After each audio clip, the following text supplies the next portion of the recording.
Hello, this is Storybooks channel. New videos are posted every day. Subscribe and click the bell. Mommy, Mary whimpered, following her mother across the hot asphalt. I'm hot. I'm tired. Can we rest, please? I can't walk anymore. I want to go home. Stop begging. Jenna told her sternly, we have to buy everything, or when will we ever get to the market again? It's the beginning of the school year, and we're not ready. Just be patient. It's not much longer. I'm tired too, but I'm not complaining. You're walking light, and I'm carrying heavy bags. There's no time to rest. The bus won't wait. Can't we just sit down for a little while, please? I'm thirsty. I want ice cream. Can I avoid it and buy some for me and you? Come on, Mommy. Her daughter persuaded her. I said no. There's only a few more things left on the list. Here you go. The woman stopped, shoved a piece of paper under the girl's nose, written in a beautiful teacher's handwriting. Almost everything is already. Be patient a little. You are already 7 years old, and you complain like a little girl. You want to be the first student at school, don't you? We'll buy you a backpack. You can choose whatever you want. I don't want to go to school. Tears came to Mary's eyes. I want to go home. I'm tired. I'm hot. My legs can't walk anymore. Why are you so sad? Her mother looked back at her. Let's go and pick out some boughs. You can buy the ones you like. Look. She stopped at the counter littered with colorful boughs and rubber bands. Do you like these? Mary looked intently at the merchandise. Jenna, trying to distract her daughter, slipped her one bough or the other. Do you want white ones with beads? You'll be the prettiest girl in the class. All the boys will only look at you. Shall we? Okay, Mom. Will you buy me ice cream? With hope in her voice, the girl asked. That's it. Relieved, sighed Jenna, paying the seller. Now you can have a popsicle. Yes, I'll buy you ice cream. Look where they sell it. Are you getting your daughter ready for school? The seller looked at her understandingly, hiding the money in her purse. Yes, the woman smiled. It's hot today as if it wasn't the end of August. I left all my money at the market. She shook her head. Everything is so expensive. Children are expensive. Nodded, agreeing seller. Well, Jenna turned to her daughter. Tell me, what kind of ice cream do you want? The girl rejoiced, grabbed her mother's hand, and pulled her towards the tent, which had ice cream written in large letters on the sign. Mother and daughter made their way to the ice cream maker, a young brisk girl fleeing the scorching rays of the sun under a huge umbrella. I'd like an ice cream cone in a cup. Mary was immediately amused, her fatigue lifted like a hand. Can you buy me a soda with syrup, Mom? It's all sweet, smiled her mother, handing over the money. So what? But it's delicious. The girl impatiently watched as the girl seller leisurely pulled out cups and paper wrapping. Thank you, the girl said, grabbing the ice cream and squeezed her eyes shut with pleasure, taking a bite of the cool treat. That's it, I'm exhausted. Jenna sank down heavily on the bench and, following her daughter's example, also took the ice cream. I can't believe we bought everything. It was like a mountain had fallen off my shoulders. Now we can go home. My dad is probably waiting for us. Let's get some rest. Mary said, Okay, we'll sit, but we have to catch the bus, so watch the clock. Jenna lazily looked at the people walking around the market and was glad that she had time to do everything she wanted to do. Suddenly, her gaze stopped on a gypsy woman who was looking around, saying something quickly to a beautiful girl, holding her hand, who listened, nodding her head obediently. Oh, what's she doing? Jenna said angrily, noticing that the girl had taken money out of her purse and handed it to the gypsy. She instantly hid it in the folds of her oversized skirt. Look at her. She's going to take her for a ride, and not a single policeman around. Who? Mary looked at her mother in bewilderment. Look, the girl. You nomadic tribe of gypsies. I'll show you how to lead honest people by the nose. Jenna jumped up from the bench. Mary, you stay here. Don't you dare go anywhere. Guard the shopping, you understand? I'm gonna take care of this cheater. She strode briskly toward the strange couple. Meanwhile, the girl, apparently having emptied her purse, took a gold bracelet off her wrist and was about to give it to the gypsy when an angry Jenna intercepted her hand. What are you doing, you fool? She looked at the girl reproachfully. She shook her head, as if waking up from a dream, and stared fearfully at her protector. Didn't your father and mother teach you not to trust gypsies? Why are you squandering expensive gifts? Give it back to the girl, Jenna said angrily, turning to the gypsy and grabbing her hand, which she used to snatch the bracelet. Don't touch me. Rose shrieked and wanted to hide it, but Jenna grabbed her firmly with one hand and with the other tried to snatch the jewelry from the deceiver. Tell her, tell her. Looking back at the girl, the gypsy shouted, You gave it to me for the job. I told you the truth. I didn't conceal anything. I'm a third-generation fortune teller. I know everything. I see through everyone. Yes, I gave it to you. The frightened girl mumbled, Oh, why did I give it to you? She looked at the women and at the bracelet. My father gave it to me. He will take off my head for it. Please return it. The fortune teller whimpered. You're stupid, shouted Jenna. She put noodles on your ears, and you're happy. You spent money. You probably didn't earn it yourself. Give me the bracelet, you shameless girl. The woman pushed the gypsy woman. She shook and let go of the jewelry. Take it back. Jenna handed the expensive item to the owner. And run away from here, but do not get caught in the net of these deceivers. They'll rip you off like a stick. Why do you mind your own business? A gypsy woman flew up to her, grabbed her by the hair, and started to rub her. You bastard! Jenna also grabbed her abuser's hair. Don't you dare cheat, girls. Go to work. I'll call the police.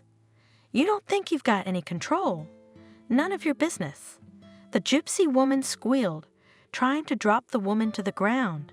Stay out of the way. Her companions jumped up and started to separate them.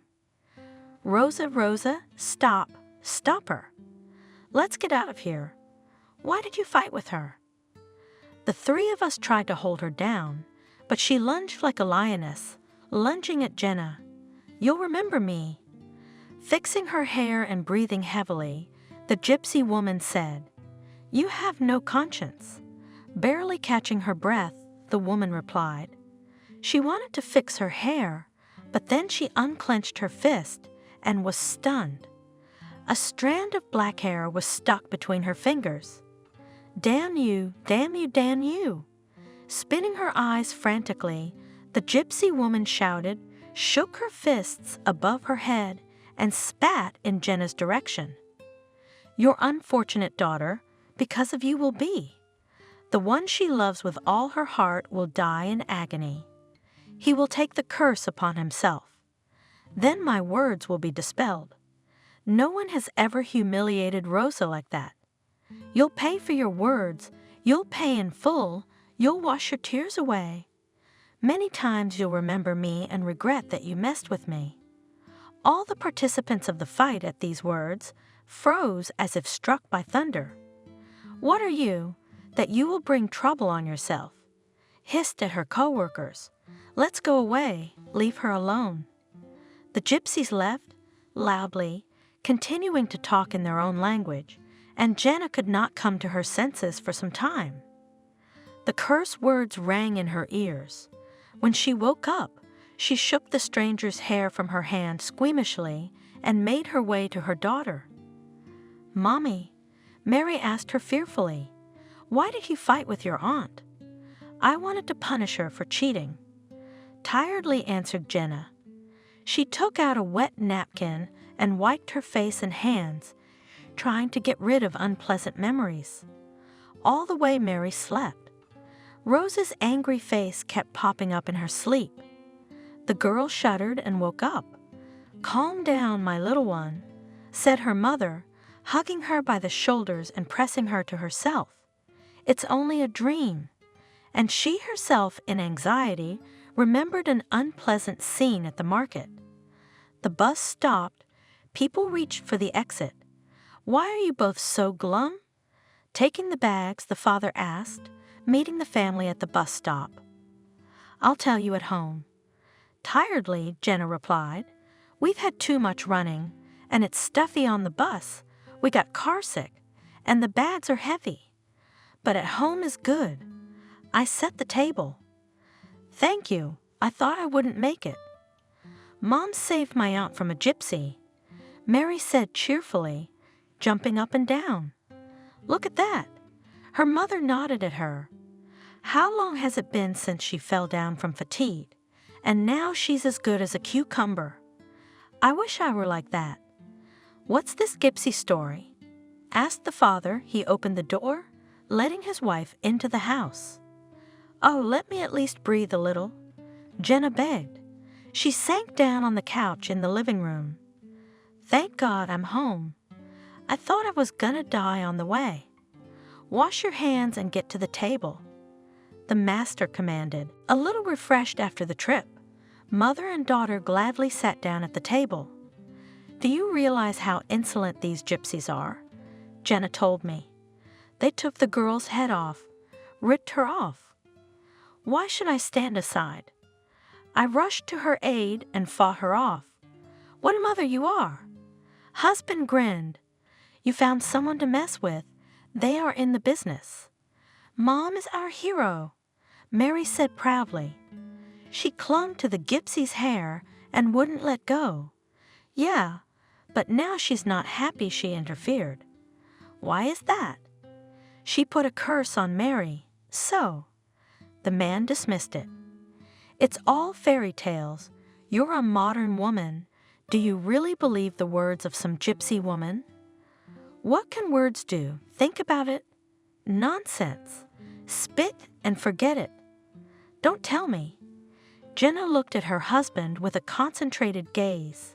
"What if it's true? What if it comes true?" "I'm afraid I'm for Mary. After all, she said that the daughter's fiancé will die in agony. Then the curse will be lifted." "Stop talking nonsense." Father shouted. "And you, Mary, don't listen to what your mom is saying. It's a gypsy who shouted in her heart to scare you. You're the one who deprived her of a client. So what if the groom dies?" He laughed. "We'll find her another one, won't we, daughter? What a beauty is growing up here. We'll have no shortage of suitors." "How can you say that?" Jenna was really upset. And if it's true, what if it comes true? "What have I done?" "I've had enough of you and your curses. Think less about it and you'll be fine. If you want to believe the gypsy woman's words so much, remember that thoughts are material. Put this nonsense out of your head, forget it and be done with it." Jenna did try to forget the story over time, but Mary kept thinking about the gypsy's words. "Mary, why are you sad?" My father asked. "Are you sitting at home, not going anywhere with your girlfriends? It's bored to spend all your time at school books." "I do not want," replied the girl indifferently. She after this trip, as if replaced. Mother lamented. "Has the curse already begun to work? I've brought misfortune on my daughter." "What kind of nonsense are you talking about?" Angry father. "Are you already obsessed with this story? You see curses everywhere. Now because of this to stay at home all my life. Daughter, you should at least go to the movies. Why don't we all go together?" Mother suggested it. "I can't." Mary refused. "I have a lot of homework. Go without me." What are we going to do with her?" Jenna sighed sorrowfully. She locks herself in her room and sits there like an owl, thinking and thinking, but she won't tell me what she's thinking. "Mary," she begged her, "talk to me. What's eating you?" "I'm a mother. I'll help you. I'll advise you." "I'm afraid," the girl confessed. "What are you afraid of?" "What if the gypsy woman's curse comes true? I'll never be able to get married." "Silly girl, everything will be all right. Now I regret telling you about the curse. Don't worry about it. It's just words. Father's right, and nothing more. Look how long it's been since that day, and everything is fine in our family. Forget it. Nothing terrible will happen to you. I promise you." But the thoughts of that story never let Mary go. Only when she became an adult, she gradually calmed down. She remembered the gypsy woman's words less and less often. Maybe it's really nothing. She calmed herself down. No, yes, I return in my thoughts to the old story. It's really time to forget. I will not torment myself and start my life with a clean slate. Time passed, and the girl finally believed that the curse did not work. "Have you changed your mind about going to medical school?" Her friends asked her at the graduation party.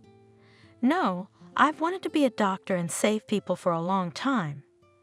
I want to go to the city. There are so many opportunities there." Isn't it a shame to throw away 6 years of your life? Saving people's lives is not an easy task. It takes a lifetime to learn. Mary was philosophizing, which made her classmates sad. "You're a fool, Mary. The best years will pass you by." "Nothing mine will not leave me."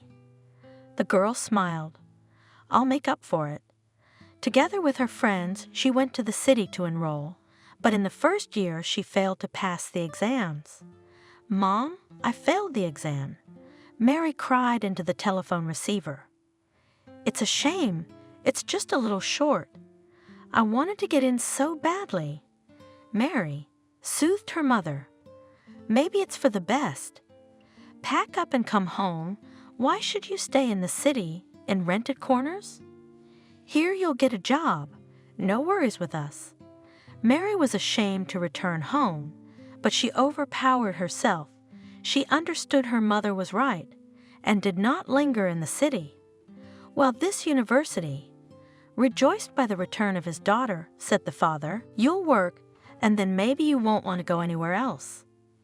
"Well, no," firmly answered the daughter. "I will work, and in the evenings to prepare for enrollment. I'll still get my way. You cannot talk me out of it." "Why are you stubborn?" The mother wailed. "You didn't enroll right after school. Do you think you'll get wiser in a year?" "I'll get in anyway. You'll see." The girl did not give in to persuasion, stood her ground. She spent her days in the library reading textbooks. "And why do you go to the library?" Parents asked. "You could sit at home and prepare yourself. Why are you inventing?" "I can't do it at home, but the reading room disciplines me." "You'll soon collapse from fatigue." In the evenings, Mary worked in a cafe as a waitress. If only she could go out with her friends on her day off. Her father persuaded her, but Mary refused all the tempting offers. She stubbornly prepared for admission and was not going to give up. A girl? She heard one day when she was serving tables in a cafe. "We've been waiting for the order to arrive for a long time. Could you please find out what the delay is?" Mary turned around at the voice and blushed. A handsome young man was looking at her sternly. Dark curly hair was neatly enrolled back, but a knotty strand constantly fell on his forehead, from which the young man, from time to time, threw her head back. Brown eyes with interest followed the girl. "I'll ask." Embarrassed, said Mary and hurried to the kitchen. "What's wrong with you?" The shift attendant asked cheerfully, noticing how excited the girl was. "Did you see a ghost?" "No." Barely catching her breath, she answered. There are young people waiting for the order for a long time. We'll fix that now. The waitress easily picked up the tray, and in 2 minutes, Mary could hear her laughing, flirting with the young men. She watched enviously as the girl interacted easily with the customers. Mary barely made it to the end of her shift. In every spare minute, the image of the laughing, handsome man surfaced in front of her. You can't think about him. She reprimanded herself. Preparing for admission, that's what should worry her now. But her poor heart wouldn't listen to reason. Bye. She waved to her colleagues and stepped into the darkness of the evening. Mary was in a hurry to get home. Girl. She heard a familiar voice behind her and her heart beat fast. May I meet you? Mary looked back at her, smiling broadly, looked at the young man, who for the first time in her life brought confusion to a soul that had never been touched by first love. Excuse me. On the move, she replied. I'm in a hurry. My mom doesn't want me to talk to strangers. I can't let you down. I've got a car. He grabbed her arm, stopping her. Come on. Don't be afraid of me. I don't hurt the little ones. I'm not afraid. I just really don't have time. Sit down. The stranger opened the car door in front of her. I'll take you wherever you want to go, and we'll get acquainted. Your blue eyes pierced through my heart. I can't think of anyone but you. I barely waited for your shift to end. Are you laughing? Not at all. He's suddenly serious. I've really been thinking about you since the first moment I met you. I always thought that only happened in books. You don't believe me. You don't know me at all. Maybe I'm a quarrelsome, insufferable person or an arrogant, greedy upstart. I don't know. The young man nodded in agreement. But my sixth sense tells me that fate itself has given me the gift of meeting you, which means that you can be neither arrogant nor quarrelsome. Are we going, or are you running through the dark streets alone? Still hesitating, Mary glanced at her watch. I'm late today, and my parents are probably worried. Let's go. It's faster to drive than to walk. That's great. The young man was happy. It is dangerous for a girl to walk alone in the evening streets, even if you know them from childhood.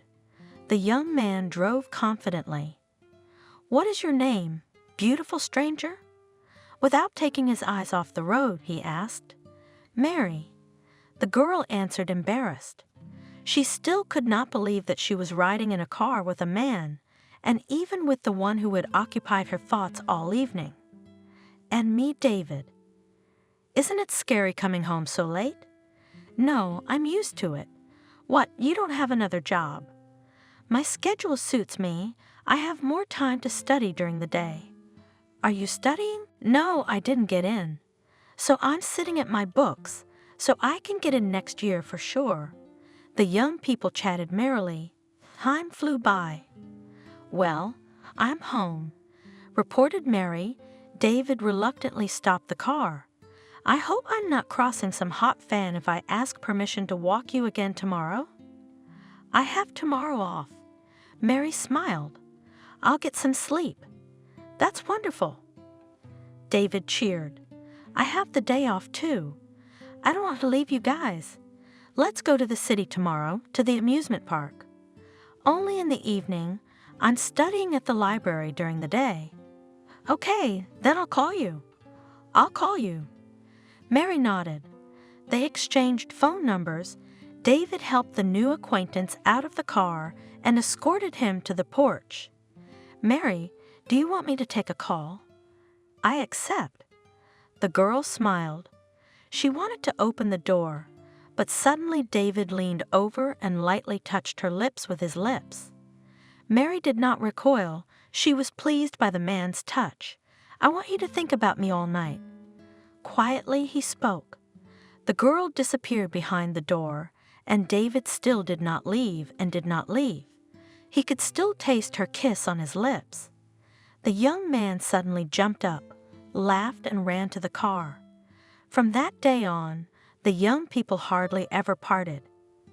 Mary? Jenna asked. Are you too serious about David? Yes, Mommy. I'm so happy. He's so good, so kind, so attentive. A courteous young man who loves you.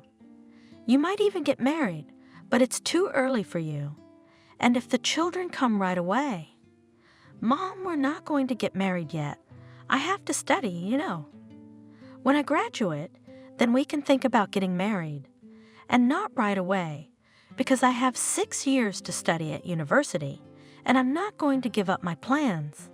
She didn't tell her mother that David wasn't thrilled that she wanted to go to university. Why would you want to go to university? He was puzzled. A woman has a home to run. What does it matter if you have an education or not? Is it higher or secondary? You can find a job even without education. We will raise agriculture in the village. Working hands are worth their weight in gold here, or you'll go to the city and won't want to come back. You'll forget me. You'll meet some city beauty and leave me, a provincial. Why do you say that? I love you. Don't you understand? The girl was bitter. I have dreamed since childhood to become a doctor and then go to work in a big city. We could go together. Can you imagine how great it would be? I'll definitely become a famous doctor. You'll be proud of me. Think about it. There are hundreds of people like you in the big city. Do you think you'll get a job in a good clinic? What am I going to do? You'll have to rent an apartment, and here you have your parents' house and me. We'll build our own, have kids. What else do you need in life? But there are no prospects here. The hospital is small. The medical equipment is outdated. I dream of working in a modern hospital. What's the use of studying? I was angry, David. The main thing is to be together. I think a woman should be self-sufficient. Why? It's up to the man to create a good environment for a woman. Listen, Mary, when you and I get married, and we will, as soon as you're 18, I want you to put school out of your mind. I'll provide for you. You won't need anything. A woman's main purpose is family. My darling. Mary laughed and kissed the young man. I won't be able to stay at home. I like to treat people, and no one can dissuade me from going to university, not even you. I love you, but I dream of being an independent woman and securing a good future for myself. Only then will I feel truly happy. You don't trust me. Why wouldn't I trust you? Why do you say that? I just don't want to turn into a sackcloth. Can't I fulfill my dream? What kind of a house party are you having? Such quarrels happen quite often, but the young people after a quarrel immediately made peace, and nothing could disturb their happy life. Mary's birthday was coming up. How shall we celebrate it? David asked. 18 years doesn't happen every year. Shall we go to a restaurant in town? Let's go to the countryside. Mary suggested. She had already passed her university exams and was waiting for admission. The weather's great. It's a day off. Shall we invite some friends? I don't want to go to a restaurant. You'll throw away money, but you won't have any fun. You can't step here. You can't say so. I want to go simple. All right, David agreed. Shish kebabs, so shish kebabs, the birthday girl orders music. On the weekend, they went to the riverbank. The weather was perfect, sunny, no wind, warm water beckoned to them. Lucky you, Mary. Her friends envy her. David, he can't take his eyes off you. He's such a guy. How many girls were pining for him? And he only thinks about you. It's like you meet by chance and fall in love. I thought you could only dream of such love. Why don't we go for a swim? Suddenly someone suggested it. The whole group went into the water. Guys, how about a race to the middle of the river? Suggested one of the young men. Like children. The girls laughed. What are you thinking of? Let's go to the table. The kebab is getting cold. Now, David looked back at Mary, entering the water. Let's swim in and sit down at the table. It's very hot. I don't want to leave the water. Would you like to freshen up? We'd rather look at you, answered Mary, admiring her chosen one. Mary, shouted one of the disputants. Command. 1, 2, 3. Mary commanded, and the boys swam off, parting the water with strong sweeps of their arms. Look, Mary, said her friend cheerfully. You're ahead of the pack, you handsome fellow, and the others are not lagging behind. The girl stood up for her friends, and her soul was singing. My most beloved, my most desired, my dearest. Mary, smiling, watched how stubbornly David kept the lead. The young men were already swimming back, as suddenly the head of his beloved disappeared under the water. The girl continued to smile and waited that he was about to surface from the water. Triumphant victory. But a second and another passed, and he was still gone. David! The girl cried out and ran to meet the swimmers. What are you doing, Mary? Her friends rushed after her. What happened? Help! Call an ambulance! Mary screamed, rushing to the water. David's friends, breathing heavily, were already coming out of the river. Why are you yelling? Barely catching his breath, one David asked. He had dived in, and that was it. He was nowhere to be found. Something happened. Hurry up. The guys rushed to help, dived several times before they carried the breathless body of their buddy to the shore. An ambulance was already rushing to their aid. Doctor, how is he? Mary asked, watching anxiously as the doctors tried to bring the young man back to consciousness. He had already opened his eyes, but still had difficulty understanding what had happened. It's all right, it's all right. We'll take him with us. Watch him for a couple days. He's swallowed a lot of water. Good thing we got him to shore in time. Don't worry, he'll be fine. The medics have put him on a stretcher. Mary, David said in a weak voice, helplessly, looking at her and squinting at the sun. I'm all right now. Have you frightened us? Early hot tears on the snow-white sheet that the young man was covered with, said the girl. I'm sorry. I spoiled your holiday. I'm really ashamed of myself. We wanted to amuse you a little, and it turned out to make you cry. It's nothing. The important thing is that you're alive. I should have listened to you and gone to the restaurant. Then nothing would have happened. That's strange. David's friends didn't understand. He's the best swimmer among us. What happened to him? Did he overheat in the sun? They put it down to fatigue and heat. Try not to swim in the heat. David, the attending physician, admonished him. Next time there might not be any saviors around. Take care of yourself. 2 days later, the young man was discharged from the hospital, and gradually the unpleasant incident was forgotten. Mary? One day David told the girl, the guys invited me to take part in a motorcycle race. Do you know how to ride a motorcycle? The girl was surprised. Of course, I and the guys at school, we were fond of it. Even in the city races participated. Then, however, abandoned and sold the motorcycle, the car switched to a car, and here I got the opportunity to ride, to remember how we used to race. My friend talked me into it and gave me his motorcycle.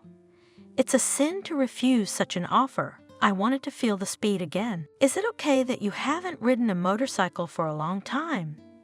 It's nothing. I'll ride the day before, and I'll remember. I just need to get a feel for the technique. Are you coming to watch? I'd love it if you met me at the finish line. Yeah. Mary clapped her hands together. I'd love to see you. I admit I've never been on a motorcycle, but I've dreamed of riding one. Then we'll meet on Sunday. We'll go to the country. There's a track, and then I'll take you for a spin. You'll ask me to teach you how to drive a motorcycle. The girl was looking forward to the day off. In the morning, they drove towards the place where the motocross was held. There were people standing along the track, eagerly waiting for the race to start. Mary stood at the finish line to meet David. Right after the race, she heard the start announced and, infected by the general cheering, eagerly watched for her favorite racer to show up. She watched the first riders finish the race and waited for the familiar motorcycle to appear. Oh, look! She heard it suddenly beside her. She felt the crowd stirring. Something had happened. An ambulance had gone to the highway. Mary's heart gave an anxious, twitching thump. Had someone crashed? She asked. Probably should ask the organizers. Someone has definitely crashed. The next ambulance is on its way. It's not necessarily a racing driver. Maybe someone in the audience got sick. Yeah, at the races every year someone goes off the track, just not to their death. The girl with difficulty got through the crowd to the finish line, tried to find out what happened. Racers one by one crossed the finish line. Only David was missing. Tell me, she rushed to the organizers. Were any of the riders hurt? A girl. A middle-aged man in a tracksuit tried to brush her off. We have no right to give such information. What are you, a journalist? No, I'm David's fiancé. She said the young man's last name. The man looked at her sympathetically and said, It's bad luck for your boy. He's out of the race, and he was among the leaders all the time. Where is he? What hospital did they take him to? Don't worry about it. It was just bumps and bruises. The man reassured her. But Mary, tears streaming down her cheeks, was already running to the cab rank. Doctor. She caught the head of the department in the hospital corridor. What about David? Lucky guy, the doctor said glumly. No fractures, but he'll have to stay with us. Can I see him? He was about to forbid, but looking at the girl's crying face, changed his mind. You can, but not for long. He treated bruises and wounds, injected anesthetic. Let him rest. Mary cautiously entered the room. David was lying in bandages, his face covered with abrasions and bruises. David, the girl whispered, approaching him. My darling. The boy could hardly open his eyes. Mary, have you come? I wanted to hug you at the finish line. He tried to smile. I overestimated my strength. My self-confidence failed me. I thought I would get on the bike and everything would come back to me at once, but I should have practiced. Without training, you shouldn't go to the track. I upset you again. It's okay. You'll do it next time. She ran her hand through his hair, leaned over and kissed him on the lips. Just get well soon. The doctor forbade to talk to you for a long time. Rest, and tomorrow I'll come again. Okay, I'll miss you. Me too, get well. I love you. Love you. David was discharged 2 weeks later. He immediately arranged a meeting with Mary in a cafe, and the lovers couldn't stop talking. Mary looked at him affectionately, and the young man did not let her hand out of his hands. David? The girl suggested. My parents have long wanted to meet you. Maybe on the weekend we can get together at our place? I'm going to start school soon, but while I'm free, why don't we get together? You'll be a guest. You'll get your strength back. I don't mind. David replied. That's great. I'll tell my parents to expect a guest this weekend. They received a warm welcome. Jenna put together a rich table so that the future son-in-law and the parents had no doubt that the wedding was coming if they came to get acquainted, was satisfied with the meeting. Mom, Dad, this is my David. Mary, glowing with happiness, introduced the young man. Glad to meet you. Shaking hands, said the father. He liked the young man immediately. Now there will be someone to go to the sauna and drink beer with, because with this woman's kingdom, no pleasure from life will not get. What are you talking about, Father? Jenna looked at him reproachfully. What will David think of us? Why? Don't tell me you don't go to the sauna or drink beer. Suspiciously, he looked at the young man. Why not? David was embarrassed. In good company, I don't mind. That's what I understand, man. His father rejoiced and everyone laughed. David was embarrassed at first, but then he calmed down. Everyone talked and laughed happily, and the young man felt like a part of the family. What good parents you have, David remarked, and they love you very much. Yes, I love them very much too, and they liked you, she declared. Finally, September came, and Mary started school. The young people visited their parents less often. Mary, one day the mother called. We had a hurricane here, made a mess of things. A tree fell on the neighbor's roof, and our slate was blown away. My father can't cope alone. If you and David could come and help us. It's going to rain soon. I'm afraid it'll flood the whole attic. Mary took a leave of absence from the university and arrived at her parents' house that afternoon. David, too, put all his work aside and came to help. While the men were re-roofing the roof, the women were busy in the kitchen, heating the stove. The men were talking about something. Watch out! Suddenly they heard their father shouting. The women heard a sheet of iron hit the roof, followed by a thud. Something sprinkled and rang. You punishment. Mother, Mary, hurry. David fell from the roof. Mary jumped out first. David was sitting on the ground, pale, frightened, and gently supporting his arm. David, what's wrong? The girl rushed to him. My arm. Writhing in pain, the young man said, It seems to be broken. Why didn't you? The boy's father. Jenna wailed. He came to help and almost got killed. What a disaster. You should have hired some outside men. You gotta pay men. Justified the father, looking at David confused. And the job was easy. Who knew that it would end like this? I haven't had much luck lately. David lamented, getting into the ambulance that Mary had called. She'd come with him. I accidentally stumbled and fell. I don't know what's wrong. But I do. Mary thought to herself, but she didn't say anything to the young man. Your fiancé will have to stay here tonight. Why? David tried to object. Just put a plaster cast on him and he's fine. Maybe you have a concussion. I don't like the way you look. The doctor said.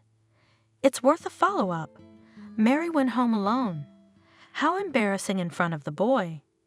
Shaking her head, her mother said as the family gathered around the table. Good thing he only broke his arm. Lucky, you might say. Is it a joke to fall from such a height? Oh, my father didn't save the boy. What if he'd been killed? What's it got to do with me? I've been on the roof too, and it's okay. It's just a matter of fate. Mary? Asked Jenna, the daughter, when they were alone. Why are you so thoughtful? It's all right. It's not a hard fracture. It'll heal, and she won't remember. Things happen in life. If you knew where you'd fall, you'd have made a bed. Mother? Mary looked at her mother anxiously. I think it's the gypsy's curse that's beginning to take effect. Are you out of your mind? It's been years. I don't believe it. It can't be. So what if I fell down? Who knows?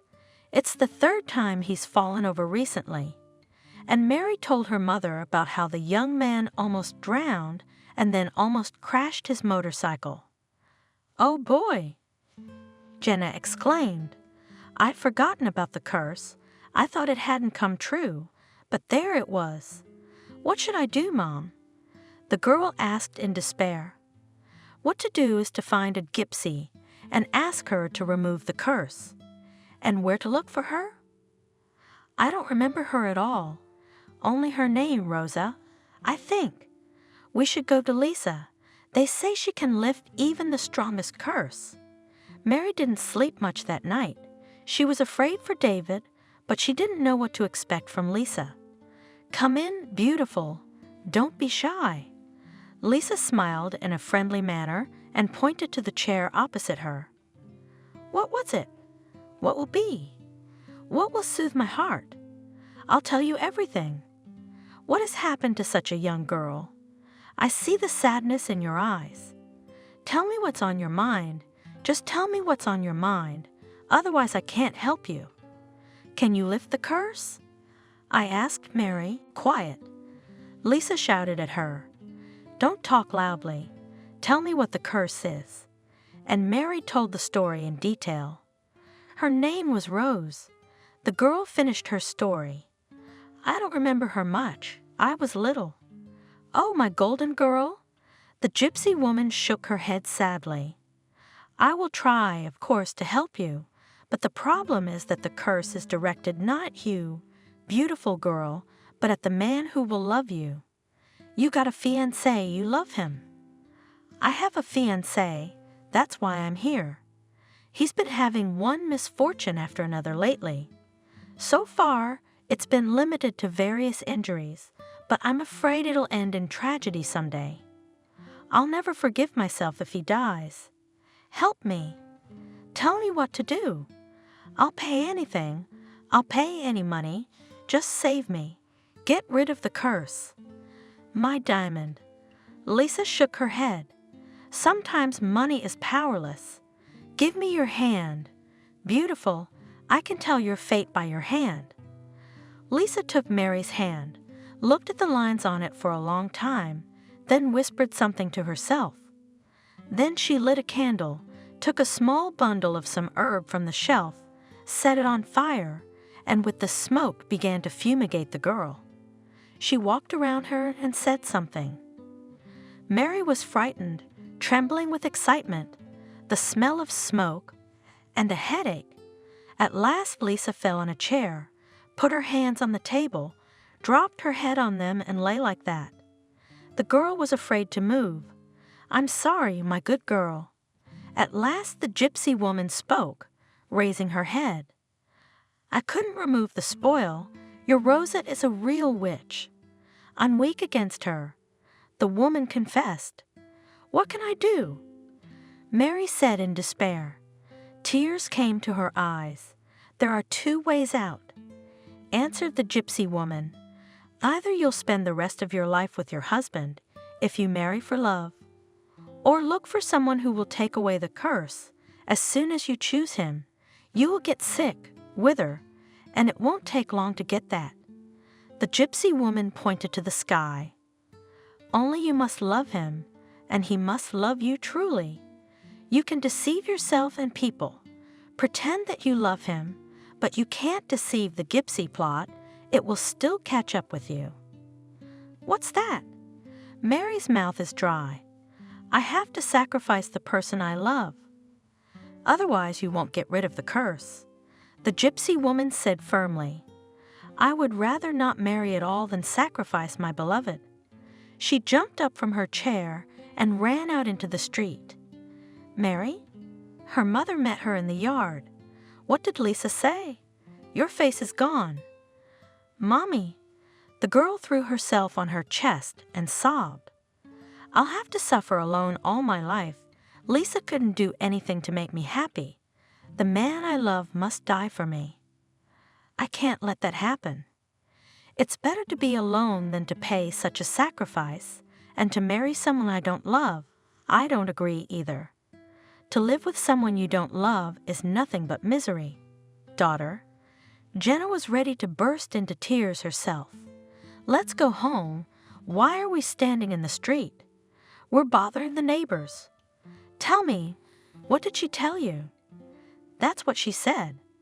Mary was sobbing. The man I love with all my heart must die in agony. Only then the curse will lose its power, said Rosa, the real witch. What do we do now? Me, I'll chase David away. Let him go. Let him forget me. Let him live. How can you drive him away? He loves you madly. He'll never say no. I must make him leave my life forever. What a misfortune. My mother shook her hands. I wanted to help a man, but what misfortune did I bring on my own daughter? So don't believe in conspiracies. Should David tell her everything? No. The girl answered firmly. Then he will stay for sure. I must talk to him in such a way that he would leave and never even think of coming back to me. Mary stayed up half the night, crying, trying to find a way out of the situation. Realizing that she could not do otherwise, David must leave. She came to meet him from the hospital with a heavy heart. Mary! He welcomed her, opened his arms, and pressed her against him. I missed you so much. More than anything, I want to get in my car and drive away. I want to kiss you. He looked at her affectionately. David. The girl pulled away from him and tried to keep her voice cold. We need to talk. What's wrong, my love? He still continued to smile. You know that I can disperse any clouds gathered over your head with my bare hands. I'll tear them all apart for you. Let's go home. My parents aren't here yet, so we can talk about it. Good. I'm so happy to see you. He tried to kiss her, but Mary recoiled. Her heart was bleeding, but she knew she couldn't do otherwise. At home, she invited him to sit at the table and took a seat across from him. You and I must part. Mary said firmly. What do you mean? Break up? The smile slipped from his face. Are you out of your mind? We were getting married? I realize that my decision is unexpected for you, but I've thought it over. I have to get an education, and you will interfere with me. You're the one who said you're against me studying and then becoming a doctor. I'm not ready to sacrifice my ambitions. Mary, my dear Mary, David's talking to me like a little girl. I don't mind if you study, as long as that's the reason for the breakup. I don't want to lose you. I'll do whatever you want. And I won't interfere with your studies. But you shouldn't make such big decisions alone. We're adults. Let's talk about this together. You don't understand. Mary gripped the fingers of her hands tightly. We can't be together. I have a goal, and I'm going to it. You're an obstacle. I don't want to be distracted by anything else but my studies. We have different outlooks on life. I need another man who understands me and supports me in everything. Let's not torture each other. Let's part as friends. Every word was difficult for her. Tears were ready to spill out of her eyes, but she held on. Mary. The young man spoke quietly. What friends? We love each other. I see that you love me. I could not be mistaken. Why ruin everything? I don't understand. I don't have to explain anything to you. Coldly, the girl replied, Please go away and forget me. Find yourself another bride and be happy with her. But I don't want another. I can be happy only with you. Is there any other reason why you're driving me away? Frankly, I'm not convinced by your arguments. Study in peace if you want to. I'm not going to stop you. Why break up the relationship? What's gotten into you while I've been in the hospital? I'm not going anywhere. I want to stay with you. Go away. Coldly, Mary said and stood up. You are no longer welcome here. Forget about me forever. Okay. David stood up. If that's what you ask, I'll leave. I really hope you'll come to your senses and come back to me. Don't hope I won't come back. Mary, you're making a very big mistake. The girl was silent. She was afraid to raise her eyes to him. She knew that he would read in them very different words from those she had spoken aloud. The young man stood looking at her intently. Then he quickly gathered himself, got into his car, and drove away. Sobbing, Mary ran into the room, fell on the bed. Mary, her mother and father returned just after David had left. My poor little girl, Worried about her, cried Jenna. She stroked Mary's head, as in childhood, soothing, pitying. What agony you are taking! Cry? Cry, sweetheart. It'll be easier. Mommy, replied the girl, breaking away from the pillow and sitting down next to her mother. It will never be easier for me now. My heart breaks to pieces when I think about David. I don't know how I'm going to live without him. I want to die. What are you? What are you, sweetheart? Don't even think such thoughts. It's nothing. God willing, everything will pass. Everything will be over. The agony will be gone. The woman embraced her daughter, pressed her against herself, trying to share her pain. He'll hate me now. Well, let him, I don't care anymore. You'll meet another good man. Jenna was as comforting as she could be. A woman can't be alone. Well, you won't have a passionate love, so how many families live like that? Mary sat on the bed, staring thoughtlessly into the void. Her hands were resting on her lap. She didn't know how she would learn to live without David. Time heals. Mary knew that for sure. She went away to study with her friends in the dormitory. Lectures, seminars, library classes took up all her free time, but sometimes David came to her in her dreams and looked at her reproachfully. The girl woke up in tears, but did not give in to a moment of weakness, persistently devoted all her time to her studies. Mary more than once called out to her roommates. Shall we go to the club? Let's dance, relax. There are so many boys hanging out there. We'll get to know each other, have fun. How long can you sit your books? I don't go to clubs and I'm not going to meet anyone. Refused the girl and defiantly opened some textbook or notebook, using them as a shield from the annoying attention of neighbors. I don't understand. One of her friends was puzzled. How can you spend all your time with textbooks? Life is passing you by. Really, Mary? Another one echoed her. At our age, only to go out. But tell me, don't you want to meet some guy? Yes, she's afraid of them. The girls laughed. I'm not frightened, just my studies are in the first place. Calmly answered the girl, and she remembered how recently a classmate caught up with her after class. Mary, smiling, the guy suggested, let's go to the movies. Sorry, I have a library in the evening. Screw the library, don't you have any other interests? I like it. Without stopping, the girl replied. Don't try. She heard the voice of another classmate. She's a bit of a prude. Maybe you're already married. So tell us, we'll understand. Or maybe you're sick. The guys laughed. None of your business. She snapped at them. Stay away from me. She's so formidable. Hey, hussy, you're really sick. Such beauty is wasted. Mary did not care about all these attacks. She was not going to open her soul to anyone and explain the reason for her closeness. A year of study flew by. The girl passed the last exam and decided to run into a cafe near the university. They sold delicious pastries. She made an order and sat down at the table. Can I keep you company? She suddenly heard and raised her head. A young man stopped next to her.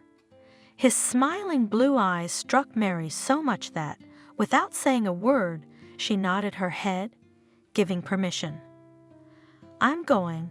I see a pretty girl is bored. My name is Jordan. What's yours?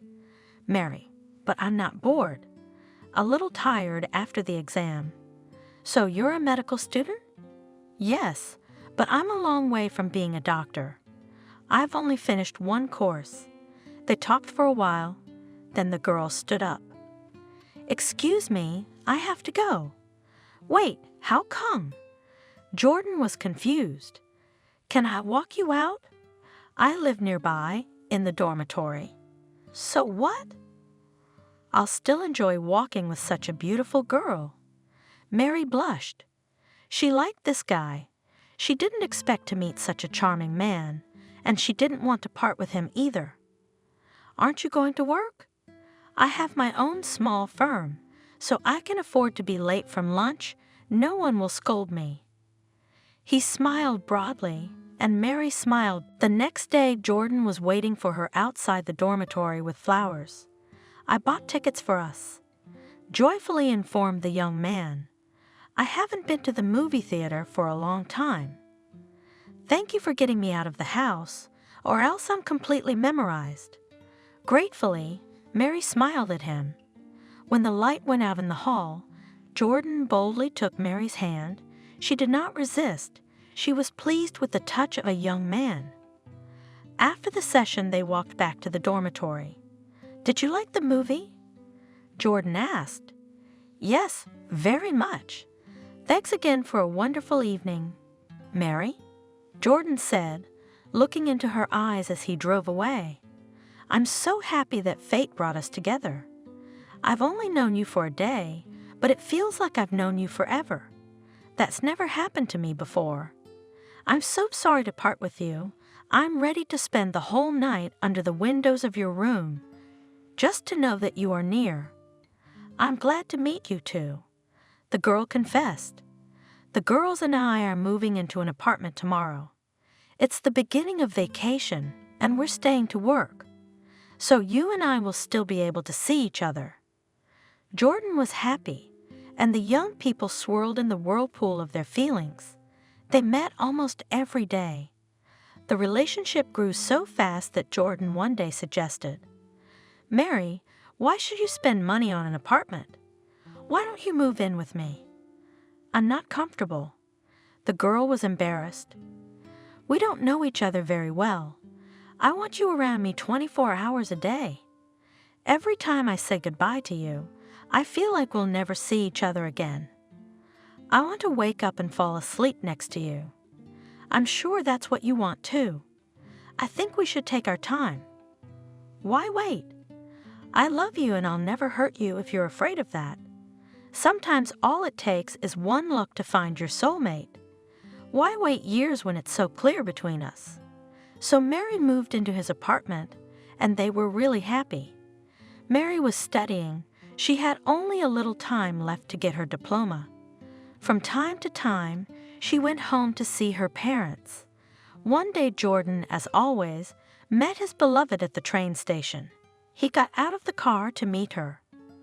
"Darling, I have a surprise for you," he mysteriously informed her, kissing her on the cheek. "I love surprises," Mary replied. The young man pampered her, gave her jewelry, bought tickets to concerts of favorite artists, to the theater.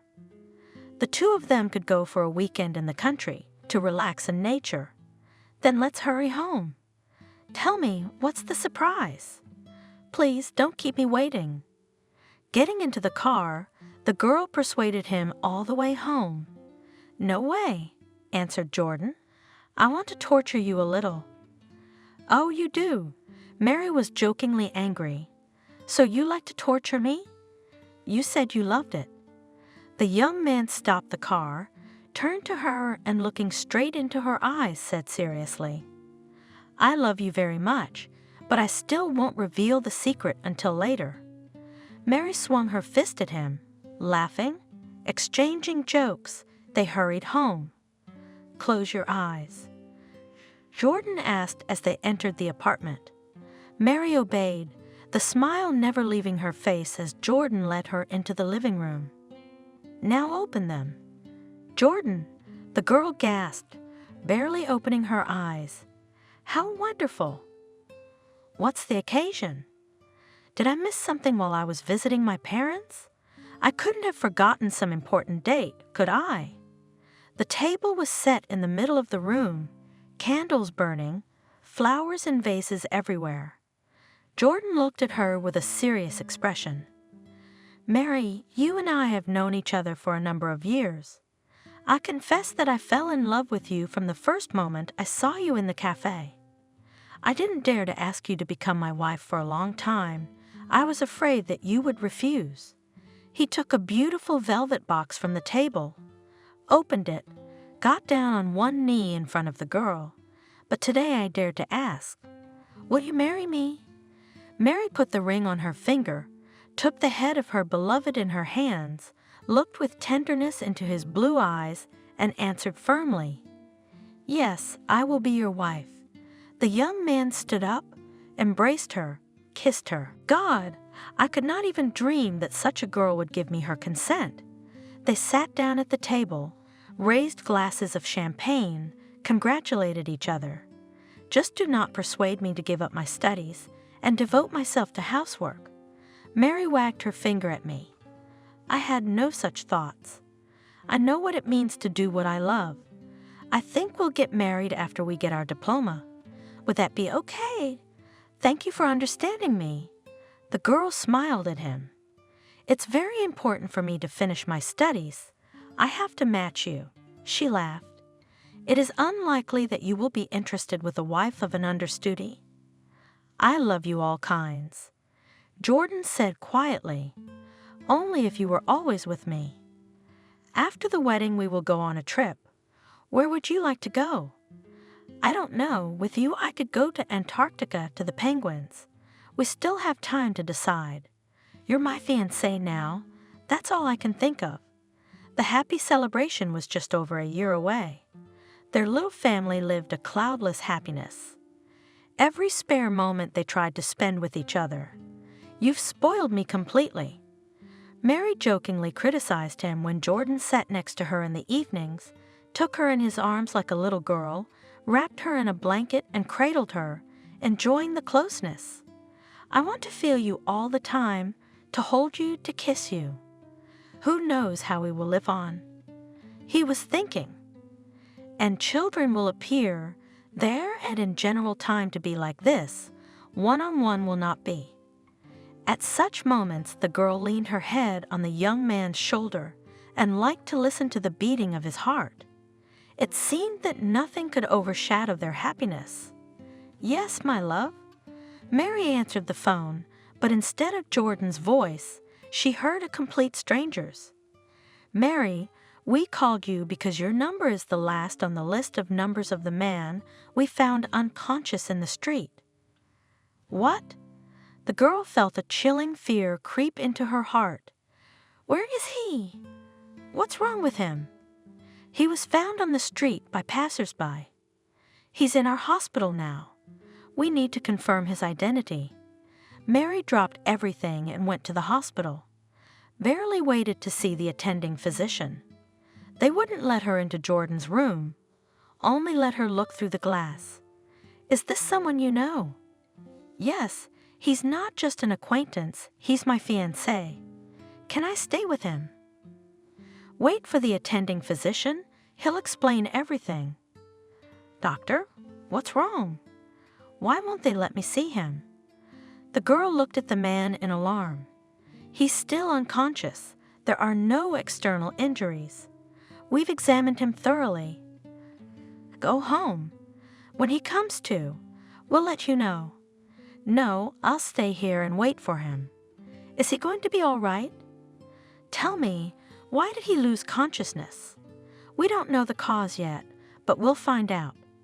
We'll do an examination, then we can talk about the cause of the fainting." Jordan regained consciousness in the evening. Mary came right away. "How you frightened me." The girl cautiously entered the room and sat down beside her beloved, looking anxiously at his face. There was not a speck of blood on it. Blue eyes faded. "What did the doctor say?" "Nothing concrete yet. They ask a lot of questions." "Jordan's been sluggish. You must have overworked yourself, so your body malfunctioned. You'll be as good as new again." She ran her hand through his hair, down his cheek, took his hand. Her fingers were cold. "I guess I've run away." Suddenly Jordan said, "What are you talking about?" "There are good doctors here. They will definitely put you on your feet, establish the cause of fainting, and prescribe treatment. I'll come to see you every day. You just don't get discouraged. I know you men." She smiled approvingly. "She panics." On the third day, Mary got a call from the doctor asking her to come in. "Mary," he began. The girl suddenly realized that something irreparable was about to happen. "I have bad news. Jordan has brain cancer, terminal stage."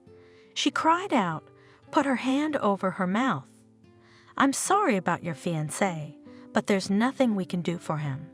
"I don't believe it."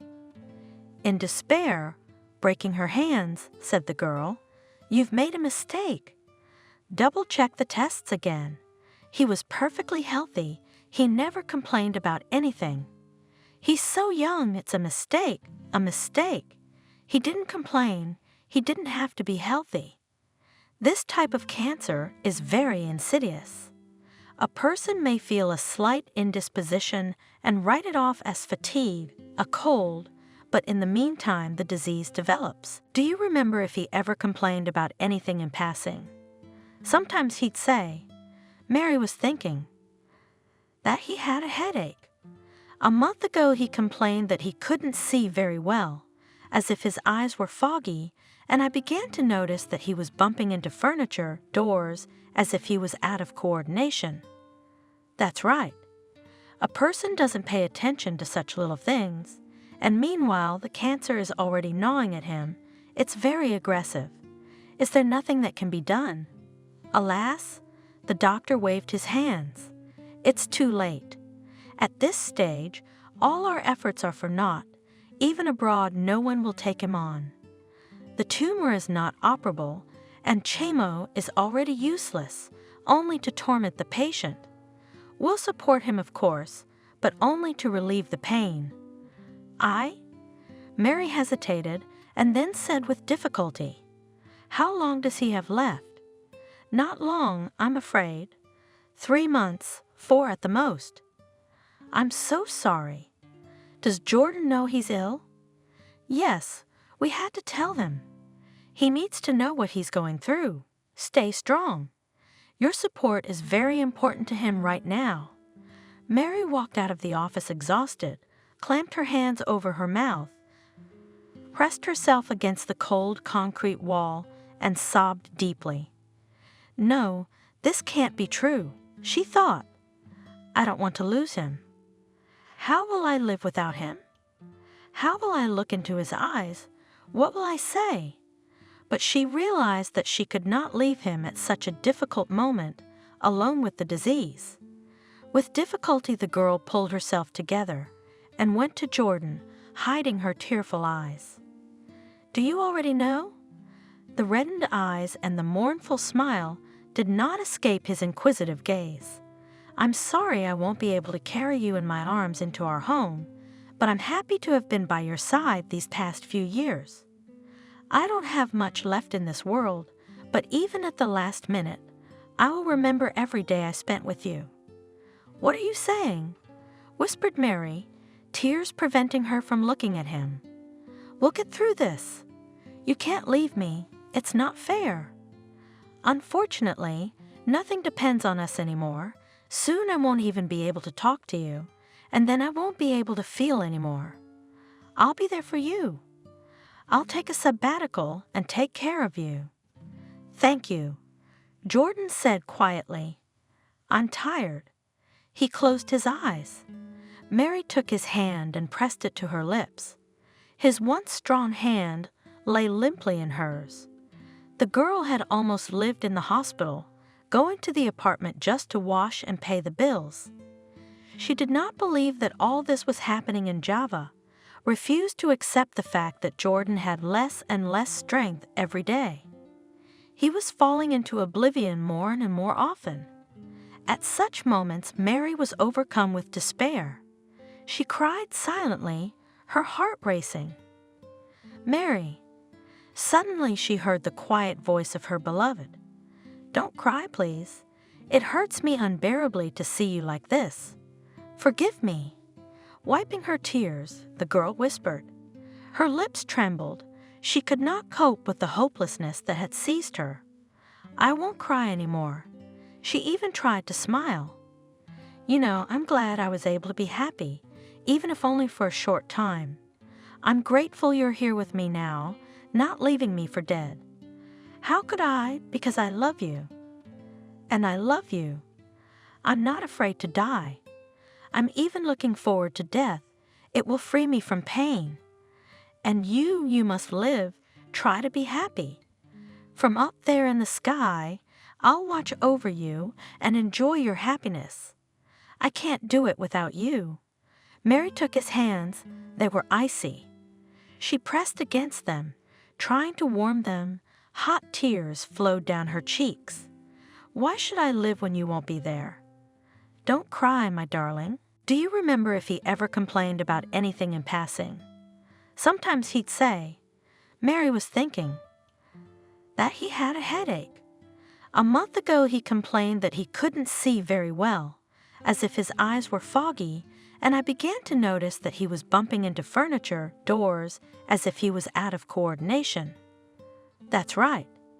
A person doesn't pay attention to such little things, and meanwhile the cancer is already gnawing at him. It's very aggressive. Is there nothing that can be done? Alas, the doctor waved his hands. It's too late. At this stage, all our efforts are for naught. Even abroad, no one will take him on.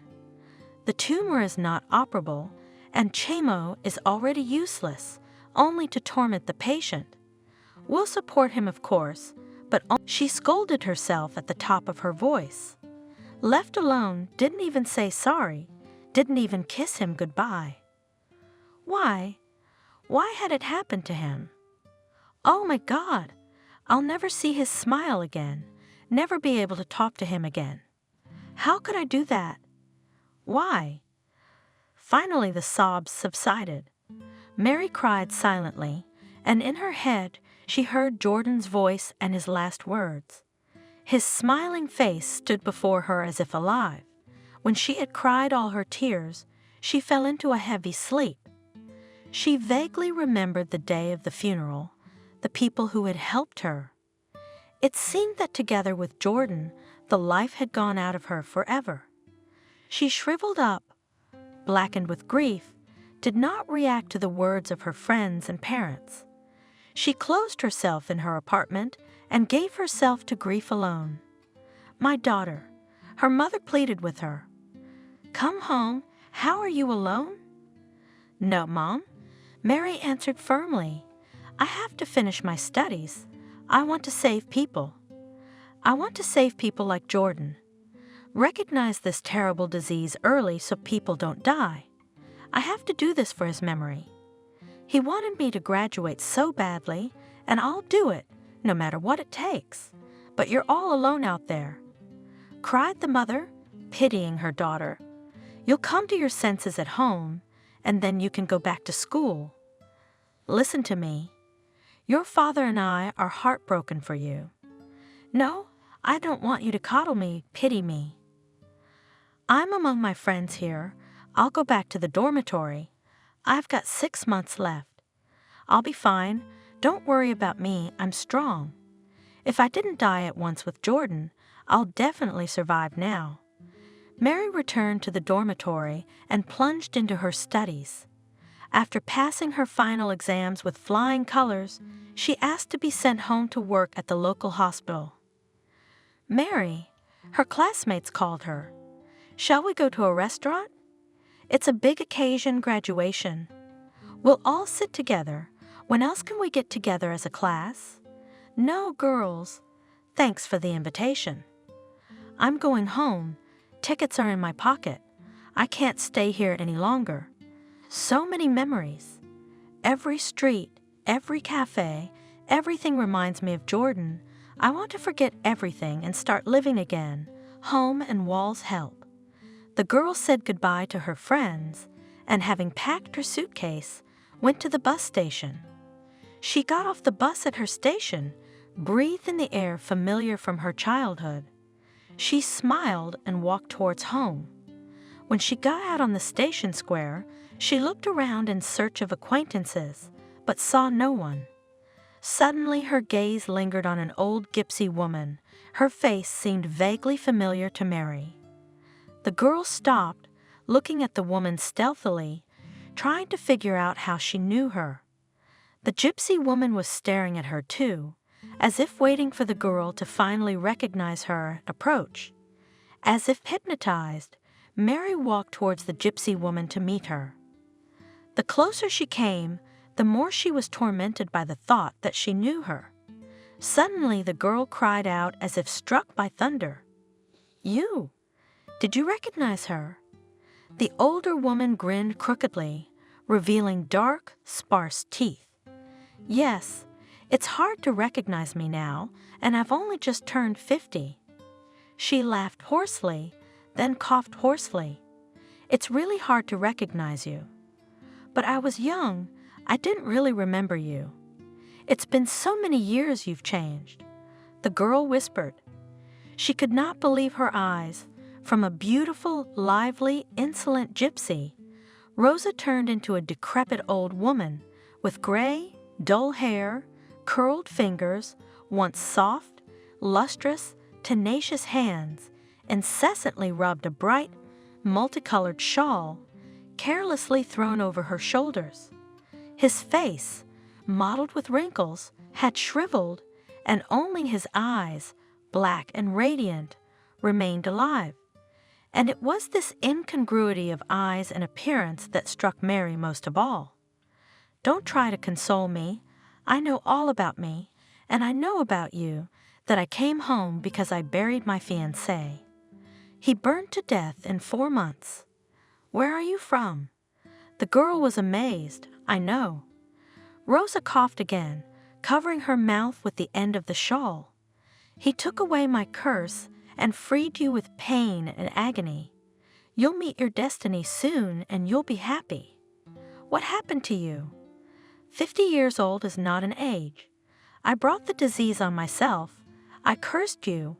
I committed a great sin, so God punished me. I ruined my health. Never, you hear, never wish harm to anyone. It will come back to you 100-fold. Not all at once, but gradually. I wanted to punish your mother, but I punished myself. God sees everything who hurts whom. Do you need any help? You're kind." A tear rolled down the wrinkled cheek of the gypsy woman. "But I don't need your help. Go, your parents are waiting for you. Hurry to meet your destiny." Mary wandered home, walked a respectful distance away, looked back. The gypsy woman was still standing in the same place, looking after her with her hand, covering her eyes from the sun like a visor. Her hunched figure evoked nothing but pity in Mary's soul, not even anger toward her. "Mary!" Her mother ran out of the house to meet her, embraced her, cried, "Poor you, my poor sufferer, when will all the misfortunes end?" "They're over, Mom." Hugging her in return, said the girl, "I met a gypsy woman at the station. The same one, remember Rosa? How could you recognize her? It's been so many years. You were just a little girl. Has she changed? Maybe I wouldn't have recognized her. She beckoned me to her, like she was hypnotic. She said Jordan had lifted the curse from me. Oh my God, I'm so happy. I can't believe it. Oh, why am I keeping you out of the house? Come on, let's go. My father is worried sick about you. Listen, Father, what's your daughter saying?" Jenna didn't know how to express her joy. "All our troubles are over. The gypsy told her so. Is that old witch still alive? If I'd known what she looked like, I'd have shaken her out of my soul and gotten her to lift the curse from you sooner. Will you show her to me later, my daughter? I'll deal with her. I'll get even for every tear you shed. Daddy, I won't need your help. She's punished herself. She's so sick. What's the matter with her soul? I feel sorry for her. I wouldn't want to be in her shoes. That's what she should do." Father said in his heart, "How can the earth still carry her?" The girl, as the dearest guest, was seated at the table. Behind the conversations, oohs, sighs, the time passed unnoticed. "What will you do next?" "Ask my father. I'm going to get a job. They're waiting for me at the hospital." "Of course they are." Mother snorted. They're always short of people there, and here the whole doctor has arrived. I'm not quite a doctor yet. I have to practice first, but I'm looking forward to going to work. You should at least get some rest. You're all skin and bones. You're not taking care of yourself. I don't want to stay at home. At least I'll forget about work a little, and there and meet a good man. My mother picked up on it. We're not old now. It's time to nurse grandchildren. Mom, I don't want to think about anyone right now. Men have no place in my life, at least not yet. That's not right. Father remarked. A young woman should be thinking about men. No, I've had enough of men. The one I would like to be with is probably married long ago, and I don't need others. I'm fine on my own. Didn't you just say that about David?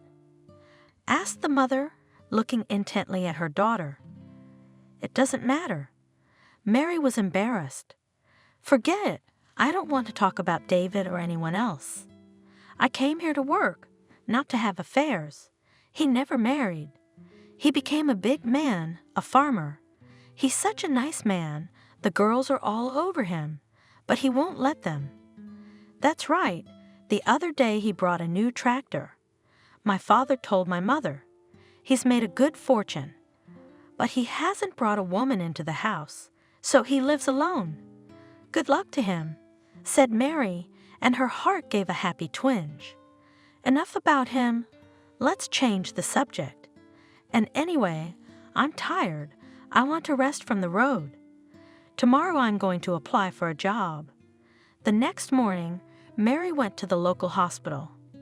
They welcomed her cordially, told her everything, showed her everything, drew up the documents. Encouraged, the girl returned home. She walked and remembered how she and David had walked along the streets of their village. Mary was thinking so much that she did not notice that a car stopped next to her. A young man jumped out and blocked the road. Mary, hello. She heard the girl.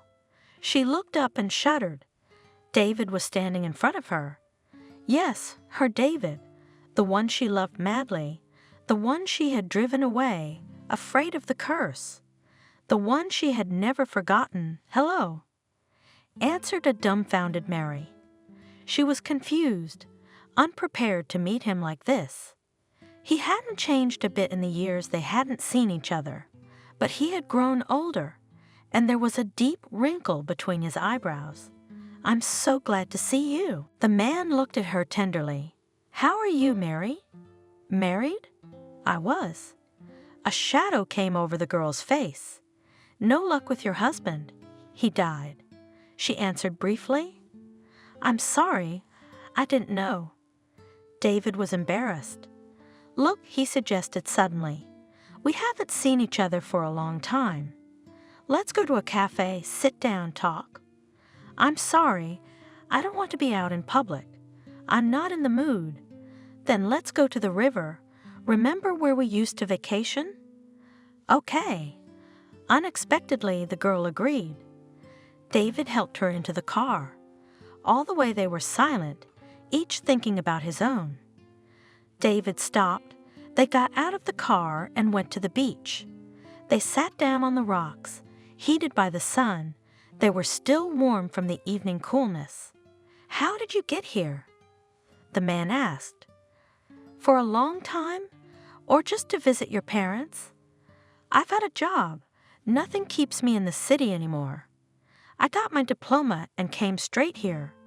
It's peaceful here, my parents are near, and I don't need anything else. You're still the same. Suddenly David said, turning to her. Tender, vulnerable, yum, I missed you. You know, when I saw you now, I suddenly realized that I never stopped loving you. No woman has ever been able to get rid of the thought of you. Mary nervously rubbed the strap of her bag in her hands. Traitorous tears boiled in her eyes. And you? The man continued after a moment's silence. Were you happy these years? Yes, I was, Mary confessed. But my happiness was short-lived. I still wonder why you decided to break up so abruptly. Were you afraid that I would carry out my threat and not allow you to study and work? I was young and stupid then. I just didn't want you to leave. If I could take it all back, it's not about you. Then what is it? I've wanted to go to your parents and ask them about it so many times. Then I wanted to go to you and demand an explanation, but I did neither, respecting your choice. I felt so bad without you. I even started to drink, but I came to my senses. I'm sorry, I should have confessed everything right away. But you wouldn't have believed me. You convinced me to stay. And I couldn't, I couldn't do it. So why did you leave me? I don't understand.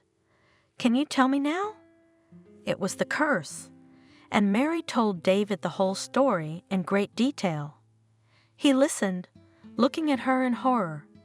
Now you realize that I couldn't stay with you or you would have died. When one after another of your misfortunes began to happen to you, I was really frightened. I didn't know which of them would end in tragedy. Then I made a very hard decision to send you away. The girl cried. What could I do? I didn't want to spend the rest of my life blaming myself for your death. It was the easiest solution. Parting is not the worst loss. Subscribe and click the bell. The loneliness of being alone together.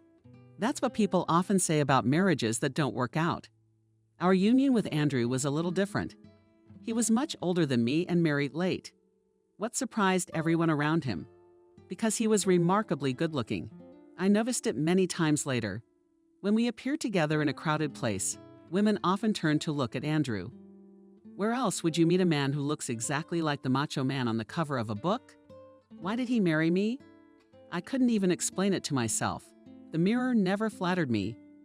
Not to the point where I thought I made a decent match for Andrew. Besides, a hard life doesn't make anyone pretty. And I've had a very hard life since I was a young girl. I was orphaned very young. In the car accident that killed my parents, I was the only survivor. I avoided the orphanage. My aunt took custody of me. She moved in with me and took care of me diligently all the years until I came of age. There was never any intimacy between us, but I can't reproach her for neglecting her duties. I was always fed, cleanly dressed. I had everything I needed for my studies. My aunt made sure I did my homework. She went to parent-teacher conferences and bought me birthday presents. And when I turned 18, I got a surprise. It turns out that my aunt was saving money, a pension, which I was getting for my parents. Doria, I want to have a serious talk with you, she said. Let's use this money to buy you a nice room, and you'll sign over the apartment to me. After all, it's such hard work taking care of someone else's child for years. And I got a penny from the state for it. If I was a little more experienced, I'd ask. As they say, you can guess where I would have sent the aunt in response to such a proposal. But at 18, I was still a child and obediently signed all the necessary documents. A room. My aunt really picked a nice one for me. In a 2-room apartment, the neighbors are a decent family, a mother with an adult daughter. We established a good relationship right away. My room was bigger than theirs. Spacious, bright, with a neighbor's balcony. When they did the laundry, they asked permission to hang the laundry there. And in return, they regularly treated me to all sorts of goodies, from homemade pies to homemade cake. A year later in the spring, walking in the park, I met Andrew. There was some sort of outdoor dance, and he asked me to slow dance. I was just passing by and had no intention of joining the dancing couples, but it was impossible to refuse Andrew. He courted me so gallantly and proposed so quickly that before I knew it, I was married. Andrew insisted that we sell my room and his apartment and buy a new place. A nice steel one in the center of town. We put the apartment in Andrew's name. He said it would make the paperwork easier. I was not at all sophisticated in these matters and just trusted him. Our difficulties started soon after the wedding. It was very modest, a few girlfriends on my side, and one single friend on my husband's side. About his parents, Andrew said that they lived far away, and there was no need for them to travel across the country to sit in a restaurant. So there was no one to tell me about the man I married. As it turned out, Andrew was passionate about children. It was his thing. Before, I thought that all those ladies' novels about cool bosses going crazy with excitement at the thought of having an heir, all those novels were nonsense. But it turns out Andrew would do anything to have a son. It's hard to convey his disappointment when he found out I'd failed to get pregnant in the first few months of marriage. He insisted that I quit my job and get treatment. By that time, I had already finished my courses and was working in a flower store. I liked the job very much, and I didn't want to leave it. But I did it for my husband's sake. After a thorough examination in a private medical center, it turned out that I didn't need any treatment. There was nothing wrong. And then I found out that my husband in the past suffered from a severe form of drug addiction, passed a very serious rehabilitation, and the problem of our inactivity undoubtedly in him. For several weeks, he didn't speak to me. Again, had I been more experienced and more confident, maybe I would have taken a very different tone with my husband. But he became for me the second person after my aunt, who had some responsibility for me and who cared about my fate. At night, I cried quietly, asking myself how long it would last and how it would end. And the end of it all was that crazy evening when Andrew came home out of the blue with a man I had seen in person at the wedding. I knew he was Andrew's buddy.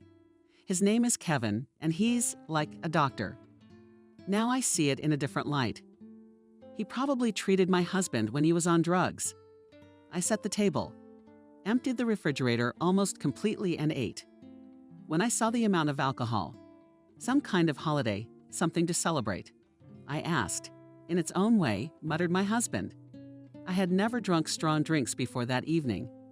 All my acquaintance with alcohol was limited to champagne and occasionally a couple of glasses of semi-sweet wine.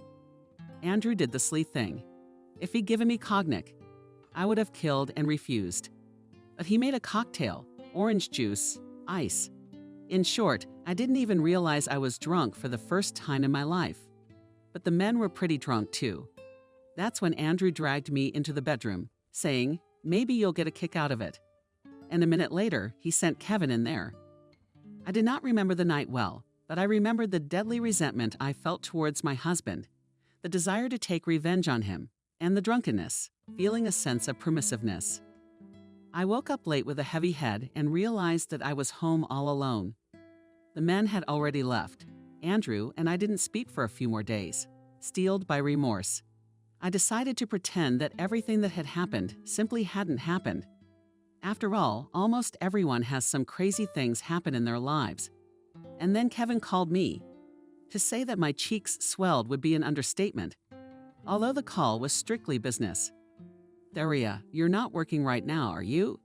he asked, after what we had. He also spoke in first name, so, as I decided to pretend it never happened. "I don't know if your husband told you. I'm the head physician at a private nursing home, and we're in dire need of staff. The job is simple, taking care of old people. The pay is good. It would seem that there should be enough applicants, but we have to turn down a lot of applicants. People come in who are irresponsible, drunk. Today they're out, and tomorrow I can't count on them. It would seem impossible for my cheeks to burn hotter. But it happened. Would you like to try it?" asked Kevin. With great joy, I answered. The first time I was so nervous that I poured myself half a shot of valerian before work. And then to repel the smell, I used poison mint gum. In our nursing home, there are 2 floors. On the first floor are placed the fastest old people. They walk either on their own or with a stick or even with skates, but they walk. And for this, we love them sincerely. The old people live 2 by 2 in each ward. They have a toilet and a shower, and they go to the canteen themselves. Of course, not everything is so smooth. There are some nasty grandparents, like Wendy, for example, who will always be unhappy. Cleaning is a problem for her. One minute she's sleepy and my cleaning is in the way. "Turn off the vacuum cleaner," she shouts pitifully. She won't let me open the window. Even in the heat of summer, she is drafty and cold. The food in the canteen is unpalatable. No entertainment. She perceives any visitor as a person who is ready to listen to her endless complaints about life. The only person who could put her in her place is our Dr. Kevin. She realizes that her life depends on him to some extent, and she listens to him as God. She'd be willing to complain to him about her illnesses nonstop. It's a shot here and a sting there. In short, my paws are aching and my tail is falling off. But Kevin stopped that from the start. The more you talk about illnesses, the more you prepare the ground for them to develop. Depression starts to set in, which undermines the body. And in that case, you can die simply from a runny nose. Right now, there are two people against your illnesses, you and me. But if you take their side and force me to fight them alone, well, then he spread his hands, Wendy often nodded, looking at him obsequiously in the eyes. And to strengthen your body, I prescribe you to drink a shot every day like a mountain and snack on a sandwich with red caviar. Kevin knew that this patient had the means to eat Roman apples. Otherwise, he wouldn't have ordered such a thing.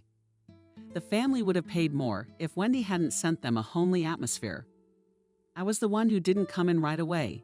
But then, after talking to another nurse, Vanessa, experienced caregiver, came to the same conclusion, where Vanessa only did not work and in public hospitals, and at home for the sick cared for. And she said to me, "Sure, it's nice here. Everything is clean, beautiful, comfortable, like in a sanatorium. But on the other hand, these old people feed us. We're in their service. So no matter how they behave, we have to politely, with a smile, God forbid, raise our voice or tell the same tick in the eye who it is. It's easier in a regular hospital where you can yell." She thought about it and added, "If it hurt, of course. But Grandma Maria, we all just adore. And it would not have been fated to be an ordinary village grandmother. But her son made it big. Now he has his own big company. Grandma Maria, talking about her son, always says the words big, big, big boss. And his house is big, and his car is big, and his dacha is huge." Purely rural house of culture asked Grandma Maria not to live in his village house. Why cockroaches, at least in winter, daughter-in-law did not allow. Her daughter-in-law doesn't like her. Though and tried to behave Grandma Maria quieter than water below the grass. But still some orders daughter-in-law violated. There were too many to remember. Her son persuaded her to move here to the village. And in winter, you can't even drive on those roads. And you mom will be well fed, and a doctor nearby, and women of the same age. You'll have someone to talk to. And I'll come often. He really did come, brought his mother what she always called hotels all in a row, and a beautiful French robe in front of you. She immediately put it away in her closet, in her coffin bag. Repeated that in the coffin will lie beautiful as a bride in this luxury and overseas fruit, which Grandma Maria has never tried and taste. She was afraid only green. Maybe not ripe, and a huge box of chocolates. She herself wanted something simpler. I've often observed that old people return to their childhood dreams and want to fulfill them. And I myself heard her asking her son Jack, "Don't buy me expensive things. Bring me something embarrassing to say. Bring me a can of green peas and a can of runny milk." I dreamed as a girl that someday I'd open a can and eat it all with a big spoon. Our family, remember, was always limited. You share with your brothers and sisters. What's in it for you? 2 peas and a drop of that condensed milk. Grandma Maria lived without a roommate. Her son had paid for a separate room for her, and her room was like a hospital room or even a sanatorium ward. What about in a hut? In the corner with a small lamp, Grandma Maria understood all her responsibility for carelessness with fire. Yes, in their village with wooden houses, everyone was terribly afraid of fire. And she only lit the light bulb on Easter or Christmas Eve for an hour. While she sang the word of prayer, she had her own TV set too. No need to go to the common living room. But Grandma Maria didn't like TV. She was always angry that they were broadcasting scary extra programs. All apologized while listening, but the radio was much better. She left her favorite Kalina Red channel, on which one after another transmitted songs, took out a plastic box. Back in the year 70s, when white, now yellow absorbent cotton put on big glasses with thick panes and delved into needlework. How much higher than that? And there was more than a few things tied up in her room. That was what gave it a resemblance to the village, for it was covered with once sown cornflowers and poppies, bound with science. Dushkin pillows embroidered and crocheted, curtains, towels, tablecloths, napkins. The room was blooming. Grandma Maria did not forget us either. I had a blue shawl as a keepsake, tied by her hands. Vanessa had everything, including Lucy the dishwasher. Grandma Maria had a memento of some kind. And for Kevin, she knitted a beautifully knitted reindeer sweater and convinced him that he could sleep in the snow like that. If we had any committees, Nina, the headmistress, would try to get the guests into the room. Grandma Maria, and here we have a real museum of Russian culture, she said. The guests were amazed. And there were some good grandfathers too. We had Chuck and William. The first one also came from the village. I went through the war, and not like now. A lot of people call themselves veterans, but they barely smelled gunpowder themselves. No, he was a machine gunner. Women usually live longer. They don't. Chuck buried his wife and daughter. That's not wasted. There's a hug left in him. Which one of us kids never complained about anything? He was happy with everything. The most upsetting thing was that he was rapidly losing his eyesight, almost couldn't read. But he always came. Whatever evenings we organized in the living room, even children from the kindergarten would come to perform poems and dances in front of the old people. A local poet would drop by to read poetry. Someone who lives here will come in to read a book aloud. Chuck, in the first rows of listeners, will be his neighbor William. Though he resembled him in appearance, also light, thin, also saw everything worse. But from Chuck differed a very intelligent man who studied to be an engineer with a red diploma.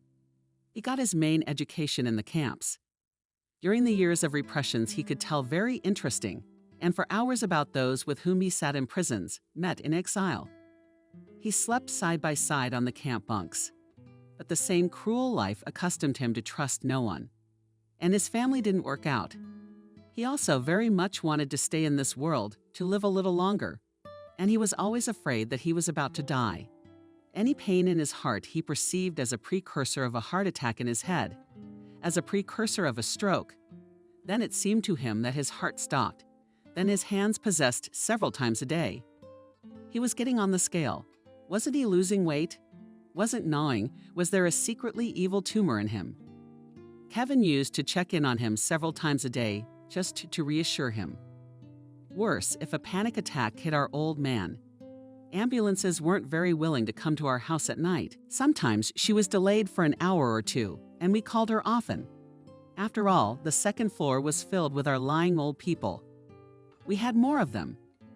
Many relatives were simply tormented, ready to pay any money, just to return to the former way of life, not to jump up to the patient at night, not to be tied to his regime.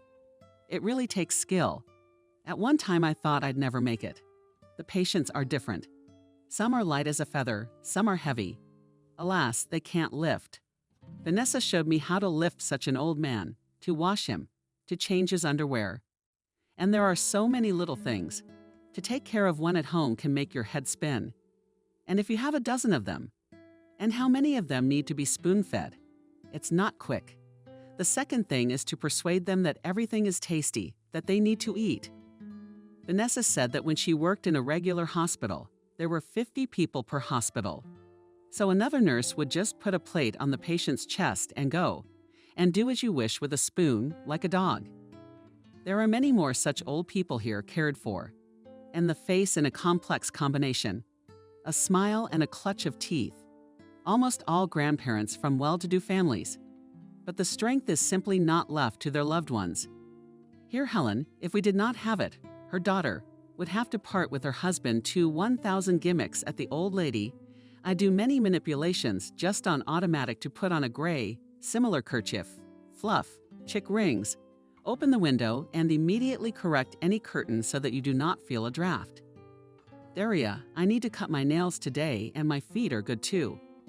And with the sulfur, they're all cold and lifeless. So at least blood will be shed from the bleachers to grease my nails and feet. Massage with cream.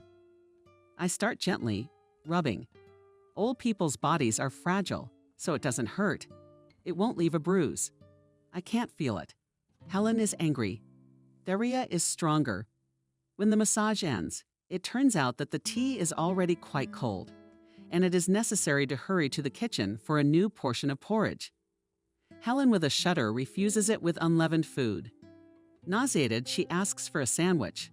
As always, I linger longest in her room. But that's okay. There's only Grandma Miranda left. Well, I mean, she's still all touched up and doesn't realize where she is at all. Thinks she's on a train.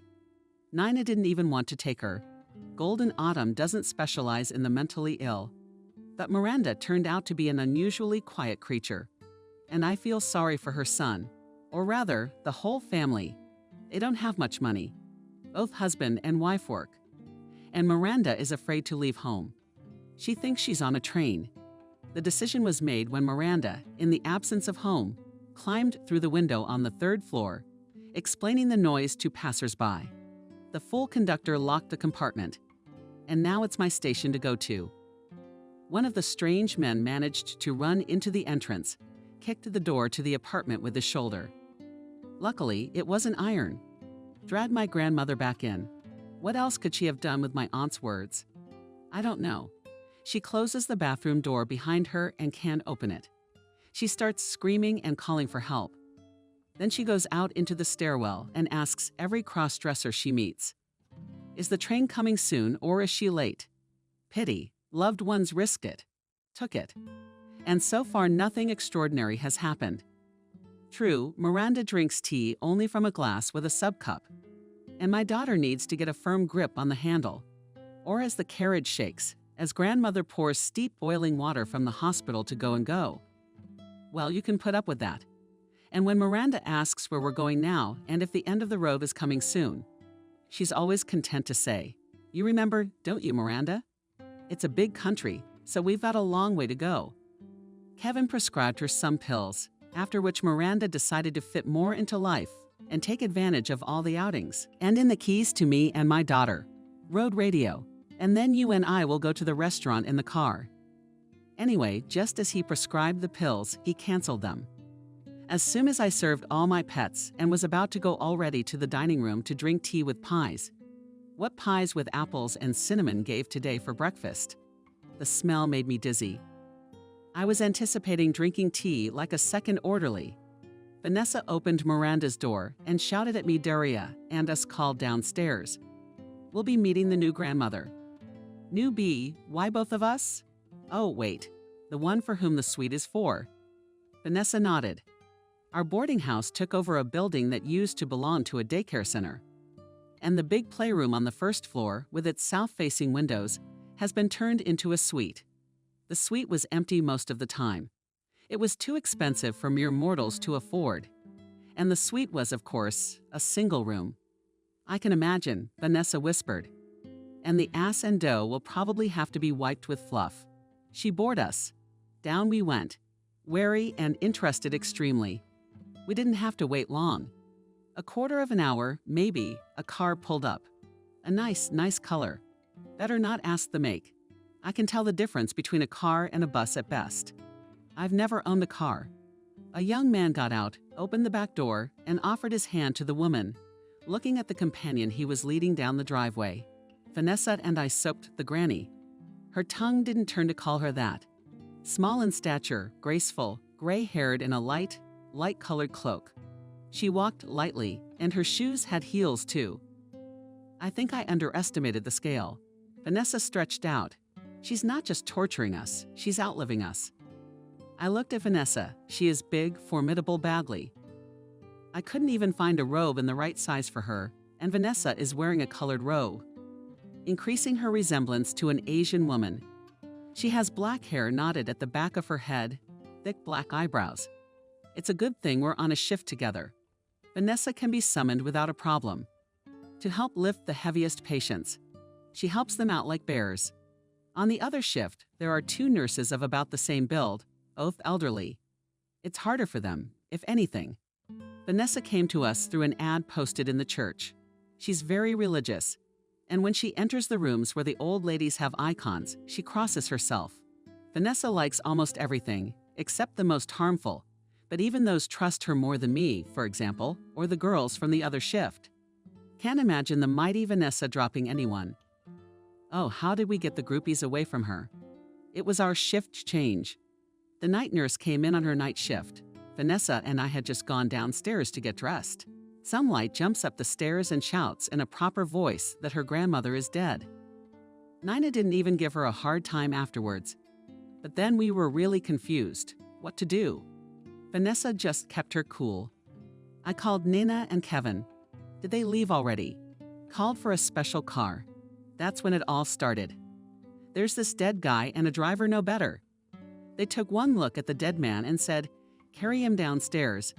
Carry the man down, dear us. What are we to you? Who are we to you? How can we carry her? How can we lift her? It turns out that one man is post-op, the other is just shaking his head, saying, "I can't lift it." It's worse than dragging the grand piano up 16 floors without an elevator. Vanessa spits on her palms and says, "But we'll all do it." And right there on the blanket, a man is dragging by one end and pulling by the other. We grab. Vanessa's panting. That's how we carried the body down. I remember that blizzard, flakes of snow in the face, the subway, slippery icy paths, which for some reason we fell on every now and then. It was a shorter song. The next day, we found out that the relatives were big fans of a newspaper like HEA. They demanded a pathologist. In vain, Kevin assured them he could write their aunt's diagnosis with his eyes closed. Where was it? Or maybe she had died from not being treated. It was said with frothing at the mouth. Kevin just waved his hand. And this firm will probably have to hang a teaspoon and a half of sugar in cups with a silver spoon. Vanessa whispered doomedly. No, you tell me, why did she come here? I shrugged. No relatives who sent their loved ones to the Golden Fall. I could understand. I couldn't understand her wanting to move in with us. She walked under the arm of her grandson so briskly that she looked more like a member of some high-ranking committee called to find out if everything was in order, if, for example, the fire extinguisher was in place, and whether the all-important paperwork was properly drawn up and signed. At the open door to the suite stood Nina herself as a doorman. Seeing us, she waved that you come over. Quickly, we obediently approached. The suite, naturally, shone with cleanliness. She was sitting in a chair under a palm tree, and a young man of very pleasant appearance stood beside her. Anna, across from your room is our living room. You can always sit there, talk to someone. We have very friendly residents, piano, record player, library, walks, activities twice a week. Dinner's coming up. If you want a special menu, maybe you could order food from the restaurant? We do have that option. We bring it in. To be honest, we brought a cake for Semyon Grigorievich's anniversary once, when he was 90 years old. Mole nodded her head, but with a kind of unmistakable dignity. It didn't even need to be emphasized, it lived in her. Anton, can you leave quietly? She turned to the young man. See, you're leaving me with nothing. No, absolutely not. In a hurry, Nina, our girls, Vanessa and Daria. Girls, come, at any time you can call. They will do everything you need and read, and take you for a walk. In general, they will do everything. Almost silently, Vanessa said, Will you also give me a bell? As soon as the madam calls, we'll be here at attention. What do you want? We have a lot of time to read books to everyone. I also supported her quietly with a corner of my mouth. Molai looked at us attentively, and equally attentive was the look of her companion. He had very beautiful brown eyes, and in general he resembled either Jewish or pre-revolutionary intellectuals. But it didn't matter to me what kind of eyes he had. Thank you. I don't need anything yet, I said. I'd like to stay with my grandson. To say goodbye. Of course. Nina nodded. Why don't one of the girls clean up and organize your things? Thank you, I told Molelai. She was still sitting there with her back straight as a string. We went out and Vanessa, who was bolder, hard to embarrass in general, immediately inquired, Why is she saying goodbye to him? Nina, he is leaving the other day, explained our main abroad in France long business trip. My grandmother has a heart condition, and he was afraid to leave her alone and hire a nurse. So there is not one to hire 2 or 3 at least. Sighed Nina. She wildly now in 3 good, responsible non-drinking and with professional skills. But if anything, until the ambulance will call, and until that will come. We're more reliable here, and the old lady asked for the deed. She doesn't look like an old lady, Vanessa said doubtfully. We did the usual things, washed the tents and corridors to a shine, cleaned the plumbing, served and took out the ship, fed the bedridden. But thoughts of the office kept up. I don't know about Vanessa, but I wondered how it was that she agreed to change her apartment, probably huge, well-maintained, but living with us. Why does she only have a grandson? Where are the children? Will she be too capricious? It's still unpleasant to be seen not as a human being, but as a low-level servant. The new girl refused to eat in the dining room and didn't ask me to bring her plates to her room. How did the grandson leave? We didn't see. But after lunch, the new lady was visited by Kevin. He stayed with her for quite a while and came out with a strange look on his face. Very often I've seen him close the door to a sick person as if he were closing a page. His expression changes immediately, and he hurries off to do other things. Sometimes comes out irritated. At times there is a sigh of relief, but from Mo'olelo he came out pensive. He started booing something light. Then he shook his head, laughed, and went on his way. He closed the door to his office carefully. We didn't visit the new girl until evening. Her room was cleaned. Molly is a walker, so our help was not needed. I stopped by to call her for dinner. My shift was ending. After dinner, Lucy, the night nurse, came on duty. When we heard my knock, yes, I quietly opened the door and peeked in. Molly was sitting in front of me and styling her hair. Her gray hair in a high wave. The overhead light was out. Only the table lamp on the table was lit and picture frames appeared on the nightstand. A shawl was thrown on the headboard, blue with long tassels.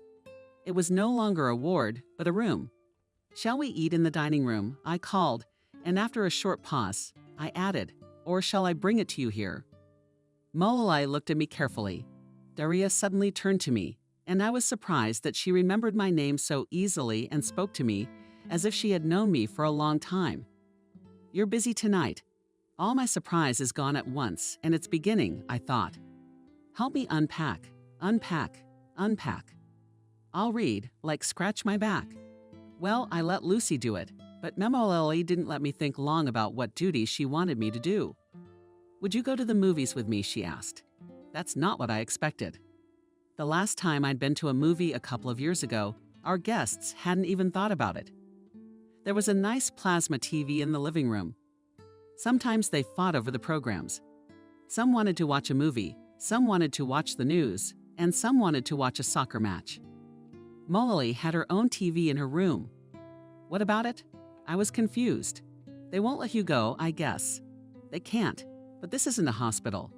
Molly grinned. I'm perfectly capable. It's different if you're expected at home. I can go alone, but the company's a different matter. I've never had small children. Andrew, I'll explain it all sometime, especially as time went on and we became more and more estranged, so the movie theaters are far away. I continue to be perplexed. I'm not even close.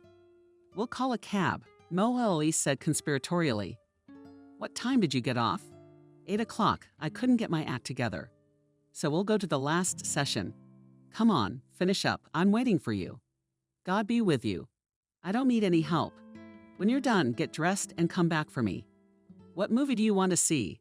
Tula waved his hand. You know, I don't want to see a cheesy melodrama anyway, but anything will do. I'm just in the mood tonight. As a girl, when I was sad, I'd beg my mother for a few hryvnias and went to the movies. I'd be very grateful if you keep me company. Anna didn't let me down. When I went to her door at the beginning of the 9th, she answered me already dressed, in her light-colored cloak. Elegant hats, even gloves, were on her hands. It was a strange feeling to stand there, as if with a girlfriend, waiting for a cab to pick us up, to go to the movies, to let ourselves be entertained. I had the feeling that this had not happened in my life for 1,000 years. I didn't feel like I was accompanying an old lady at all. The residents of the nursing home. I know that Seva will be fine, Anna said. But it's still hard to part when he is going so far away. Of course, we will contact each other every day by email. We will, of course, email each other every day. Oh, Grandma again, I thought. So the laptop I saw on her desk is not a toy or a tribute to fashion at all. And your grandson? Where are his parents? Frank was raised by me, but my daughter died very young. Pneumonia in the hospital, and the doctors didn't save her. I didn't ask about Frank's father. More than half of my Russian girlfriends have children alone. The cab driver, a young guy, who arrived in a silver Priora, ran us to the lobby. In 10 minutes, Anna didn't need any help. A little upset, she jumped out of the car. And it was impossible to imagine that she would behave in a large shopping center as a grandmother, who God knows how long has not gone out. More like me. There were 2 ways to get up to the 4th floor, where there were cinemas and cafes, either by escalator or elevator. We headed for the glass elevator car. The elevator was made so interesting that it looked like the cabin was going straight down into the fountain. Tourist-style metal, glass, and jets of water. We were going up to the 4th floor, and I noticed Anna's small hands in lacy black gloves. It seemed to me that as we walked out, she would take me under her arm confidently and lightly, like her companion. But it didn't take a cloud for her to read me. We were standing in front of the ticket office. Well, asked Anna what we were going to watch. Since the time is late, no children's sessions and fairy tales will obviously not be in their program. We'll have to choose between this and that. She nodded at 2 brightly colored posters. But please, no animation. I can't stand animation. It smelled like popcorn and warming butter. The clerk, though tired, looked at us curiously a couple times. The door to the small, cozy movie room was open. We picked out the odd movie. Liam Neeson, an almost gray-haired artist, played the owner of a funeral home. On his iron table was a girl in a red dress who had just been in a car accident before our eyes. The girl assured him she was alive. Liam Neeson convinced her that she had passed away and showed her the death certificate. It's just that her death was so sudden that to this day her soul is still sort of between 2 worlds. And he, the owner of the funeral home since childhood, is endowed with a mysterious gift to see such souls, to communicate with them. The mystery was that, and we viewers to the end could not understand whether the girl is alive, as it is undoubtedly, believes she herself, or Liam Neeson is actually her killer, set up all this coincidence. Now, the girl escapes from the funeral home. She's moving toward home for some reason. She appears and disappears like a ghost. And then she comes back, and she says, in a low voice, "I'm weaker." No wonder the undertaker answered her, "Your time is almost up. I love this artist. He's one of a kind." In any case, he embodies such images that it is not at all scary to walk next to him, holding his hand or holding his back and looking at life itself as a movie. No matter what happens, dangerous bad things will not affect you. Suddenly I didn't feel good. A bad or some strange anxiety came over me. "What's wrong with you and your anxiety?" asked Anna, looking into my face. The lights were on in the hall. "You're all sweaty." "Wait, I'll get some tissues." She unzipped her small purse, took out a pack of paper napkins and handed them to me. I tried to smile at her, but the smile came out crooked, and my fingers trembled. When I pulled out the napkin, "Oh, you were shaking. Let's go somewhere else," he said worriedly. "Let's sit down. I think there's a cafe nearby. Do you need something to drink? But don't worry, for God's sake. It's a small thing to me in the sense of money. There's something wrong with you. I can see that. Come with me." She was the one who kept me going when we went to the cafe. She chose a table in the corner and ordered. If I had been alone, I probably would have sighed at the price of each cup of coffee and chosen the cheapest. Anna ordered us ice cream. "You have glasses." It was sprinkled with chocolate and nuts over a high-priced cup of coffee and a glass of red wine. All this was placed in front of us by an obliging waiter. Very young, maybe a part-time student. He bowed slightly and disappeared. We were almost alone in the cafe, unless you counted the bartender behind the glass counter. There behind the walls was my favorite, the month wistful and endless. And here in the ghostly flicker of lights in the semi-darkness in the whispered voice of the singer in French, I could already feel the holiday. And after the new year, as we know, will come spring. Anna was picking up coffee grounds and foam with a spoon. "Do you want to tell me what happened? What's got you so worried?"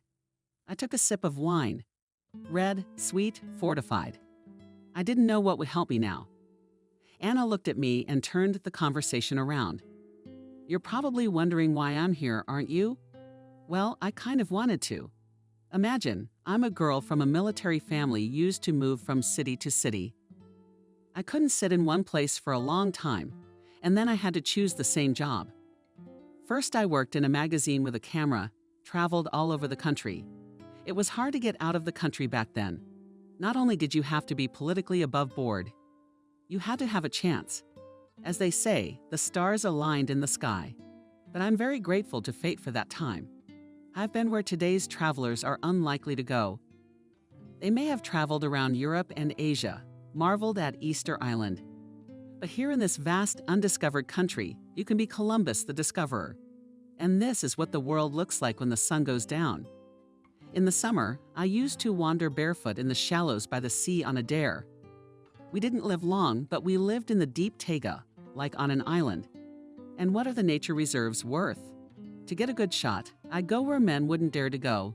I was jokingly called a mountain goat. I saw a crocodile a few meters away. Not in a zoo, but in the taiga. Everything that man can master from the cave city to the caves. It's also a whole world of wonder. There is a feeling of complete detachment from reality, as in space. And the scenery around is completely alien. When my Natasha was born, I had to stay at home. I still did not think that babies will be good in expeditions, intense by the fire. And then I started writing books. It fascinated me so much that I no longer regretted that my life had changed. After all, the journey to which our imagination sends us, they are not inferior to real ones. I saw a lot of things and I wanted to share them. And my heroes could have had much more heroic fates. What are their prototypes? My husband. You're going to ask about him too. We were a kind of tandem. He's a journalist for the same magazine. I'm a photographer. He didn't believe I could write at first. I'd only ever captioned photos before. We've been around each other too much. But what beauty is there when in the morning, climbing out of the tent, we are not yet honest? After 10 days of camping, after sitting by the fire, you have to have eyebrows as red as a grouse. You could say we sought each other in our underwear. And now I was back in front of him in my underwear when he left. A robe over a nightgown. Nancy clutched to his chest. And there's a young girl, an aspiring journalist he met in the newsroom. Of course, he found her much more seductive than me, whom he knew inside and out, so to speak. And then there was a period when I was getting on my feet in literary terms, writing my first things. I hadn't been published yet, and then the first stories began to appear in magazines. It's not a quick thing. As long as you write a manuscript, send it in, submit it, it gets accepted. That's if you're lucky. And they decide to put in such and such a number, such and such a number. Maybe in a few months or maybe next year. Anyway, I remember that scene so well. When Nancy arrived, it was already 15. So he hadn't seen her in years. It's like getting to know a stranger and yet knowing it's a stranger to you from the closest person in the world. Father and daughter in that new family, he had 2 sons. And here we are sitting in the kitchen. What was that scene? I already had a full-time job, of course, another literary magazine. I'm a member of the Writers' Club. I needed these crusts, actually, to collect materials for my next things. I didn't give up my camera. It used to serve as my eyes. But now I could see with my inner eye much more than what the optics could capture. And still a camera to the rescue. I didn't look so bad. When a person is passionate, he can be anything. But still this aura around him, this light, because in front of a person. As if a light is burning, he lives not like most people, as if a day-to-day. When as if a day-to-day just lives, he goes to the goal so beautiful for him. And now the flame of this goal seems to light the way not only for him, but also for others. What's beside him? Nancy Anna a little audibly, sighed half-heartedly. A small and so serious little man, such big eyes clear. It's not that she studied perfectly. She finished school with a medal, then geological with a red diploma. It's just that at that time, she had her whole childhood with her. That's how children divide the world into good and bad, fair and square. valor, and meanness is a very strict judgment for us adults, without any compromise there. In this case, she ran her dry palm over the smooth surface of the wooden table. And there was no one to judge. Sitting in front of us is a Mujitonka like this. You may not believe it, but it was hard for me to even imagine that he was once my husband, has long been on paperwork correcting other people's manuscripts. He doesn't write, but sits down. I guess his young wife demanded this sedentary life. And Ben, what expeditions? Now they have to feed, secure loans, pay from paycheck to paycheck, to patch holes in the budget, and these small worries gnaw at him like mice. His face is already wrinkled, and as if he has not been happy or admired anything for 1,000 years. As it turned out, we had nothing to talk about. He awkwardly asked Nancy if she needed anything. And she said she didn't need anything. I mean, what can you ask of a man like that? It's like a donkey pulling a cart with heavy sacks, and you dump another sack on it. And then another. Yes, Nancy always settled for something small. She didn't care what kind of boots she wore, as long as they didn't leak. And her hair was like that. It's rare to see a braid as thick as her arm nowadays. But to tell you the truth, I didn't feel guilty about her directly, that I didn't give her anything in life. I was doing it all for her. She didn't need much, and I didn't need much. And the fact that she had listened to my stories since she was a child. She wanted to be a vagabond too. She was also drawn to the road. And then it seemed to me that she repeated my fate under some crazy copy of the expedition. Eyes wide open with delight. The harshest conditions didn't frighten her. And love again. Only this one turned out to be married. Tula ran her hand across the table again. Nancy arrived from her expedition, pregnant, and as in a bad movie, his daughter came to her, waved about 8 years old. Only a huge white blouse, she said, and her voice was ringing and trembling. Auntie, I want to ask you very much. Don't leave me and my mom or dad. We love him very much. I guess her mother taught her to do that. Well, Natalia remembered how she herself had done in life, how she grew up. I guess somewhere in her heart she wanted to have a daddy too. Well, she broke up with this man forever. She just closed the door in front of him and said it's none of his business what happens to her next. And it was bad, I guess, for me. It was my business. And for her he served as a light. And when that flame went out, Natasha and I became as if extinguished. She's so thin. And soon after she gave birth to a son from her first illness, she died. We used to be able to get pneumonia and recover. We get back on our feet. And then there's a big city and hospitals and IVs and professors. And I kept Nancy. I had to hold on so that no one would even think that my grandmother would not be able to raise a grandson. So I held on. I adopted a boy.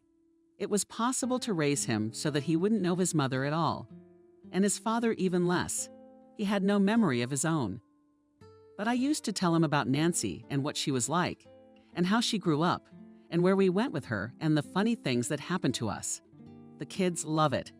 They ask me a lot. Tell me about when I was little, he asked me. Tell me how little mommy was.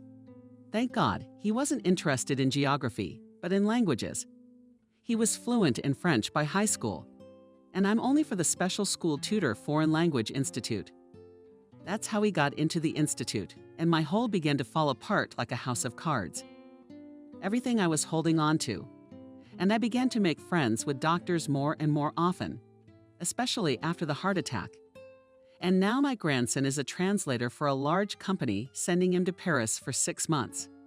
He'll have to translate documents there. And he's like, I'll leave you, Mom. He calls me Mom too. It's just so unusual to call me Mom with a name. What if at night you don't have the strength to call an ambulance? I convince him that I'm going to write a new book. It's better than any pills. As long as I'm writing it, I'm holding on. I've checked. And he can't leave if I don't feel good about you. I'd rather not. That's when I came up with this boarding house. I don't need much. It's a private room. Only because I need to be alone when I'm writing. Otherwise, I'm always in public. If there's anything I need help with, I guess. When my grandson comes home, of course I'll come home. Your ice cream glasses have long since been emptied. The coffee was drunk. Anna ordered another glass of wine. Starting a conversation is always difficult. At least for me. I'm always the one who gets the first sentence. It comes out so clever. It's hard to even understand what I'm trying to say. But this time, I guess I can't look as far ahead as you do. I said, not looking at Anna and twirling the spoon in my hands. I know it's silly, I guess. But I think my family life is going down the drain. I told you everything. There were no secrets to hide. Anna reached out her hand as if she wanted to cover my hand with her palm, but at the last moment she changed her mind. And that's good, because I don't like to be reached. Anna drummed her fingers on the table. And you intend to forgive all this? She asked. Or do you only blame yourself? I shook my head. I have a strange feeling. I just can't think about the future. You're right, Anna said thoughtfully. And your doubts don't seem delusional to me. Let's think about it. Maybe you should go away and live separately. To start all over again. He answered himself. It's unlikely. You have no home now, no job other than this one. You don't have any money set aside for emergencies. No, I shrugged. Of course, I could do something, like rent a room. Here in this city, I need to sort myself out. Something's going on in my soul. Has his attitude towards you changed since that incident? I think I'm becoming less and less his wife, more and more a stranger. Sweet boy, the waiter came to tell us it was 10 minutes till closing time. We paid. Calling a cab, Anna asked, and thank you for telling me everything. We'll figure something out together. A few days later, I realized I was pregnant. I felt awful. My head felt heavy all the time, nauseous, and the day ahead of me with its 1,000 responsibilities. There was little hope in 2 cups, tea, coffee, and a couple of pills, which I always kept in my purse. And the golden autumn lived its life. The day outside the window is gray, cold slush, and I crossed the threshold and smells of milk porridge and pierogi. Warm on the shelf, waiting for me light blue slippers. Our old people are just waking up, but the hallway was already brightly lit. As I passed the hallway, I thought that on Christmas Eve, the Christmas tree would flash its lights mysteriously. And we will put presents under it, as we did last year, for all the inhabitants of our house. They'd be delighted at the very sight of those shiny boxes tied with bows. But not everyone can go down the hall. So Vanessa changes into her Santa Claus costume. Because of her size, she's always Santa Claus. And we'll go to those who can't get out of bed. And not everyone's relatives are coming. New Year's Eve is a busy time for everyone. And just give yourself a break. You want not to get up from the couch, stupidly watch TV. I can understand that. I would right now too. Aside from the ceiling of little daily chores, change diapers, wash, handle, feed, mop the floors. There were some extra chores today. Wendy made a house call to the ENT doctor for today. She was very annoyed that her hearing was dropping, and a barber was to visit us that day to give haircuts to all the men and women who wanted them. We called a barber once a month. I wanted to stop by Anna's house to say hello and ask how she was after yesterday. After all, for an old woman, half a bottle of wine in one person is a healthy violation of her diet. But Anna was still asleep. I saw only the motionless outlines of her fragile figure under the blanket. It was a rough night tonight, Lucy complained, turning in. Why? Vanessa asked. We were changing into our nurse's uniform, a short robe and pants. But for Vanessa and her figure, it was more appropriate to call them pants. So did Lucy hold out? She sat in our tiny cubbyhole and took her time getting up from the couch to change. First, this new grandfather on the second belly suffered James from Ward 8.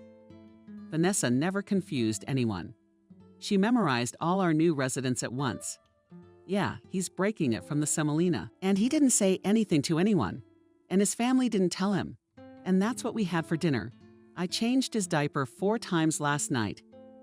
He won't stay in a dirty one for a minute. Weak old man. And what a voice. And how stupid everything is, and people talk loudly.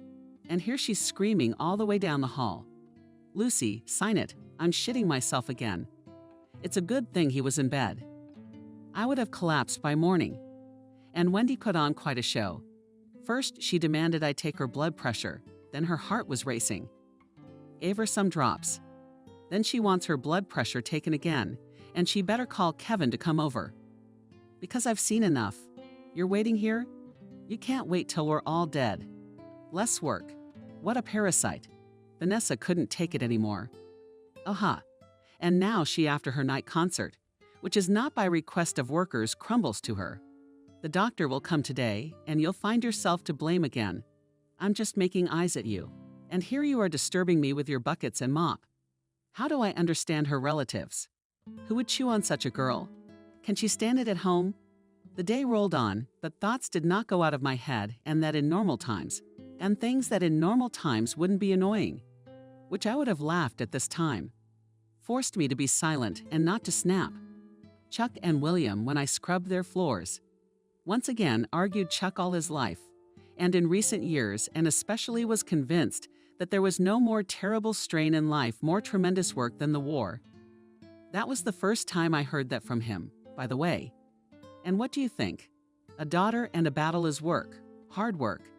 And between battles, we never let the shovel out of our hands. Digging and digging trenches. It was a pity to leave them when we had to.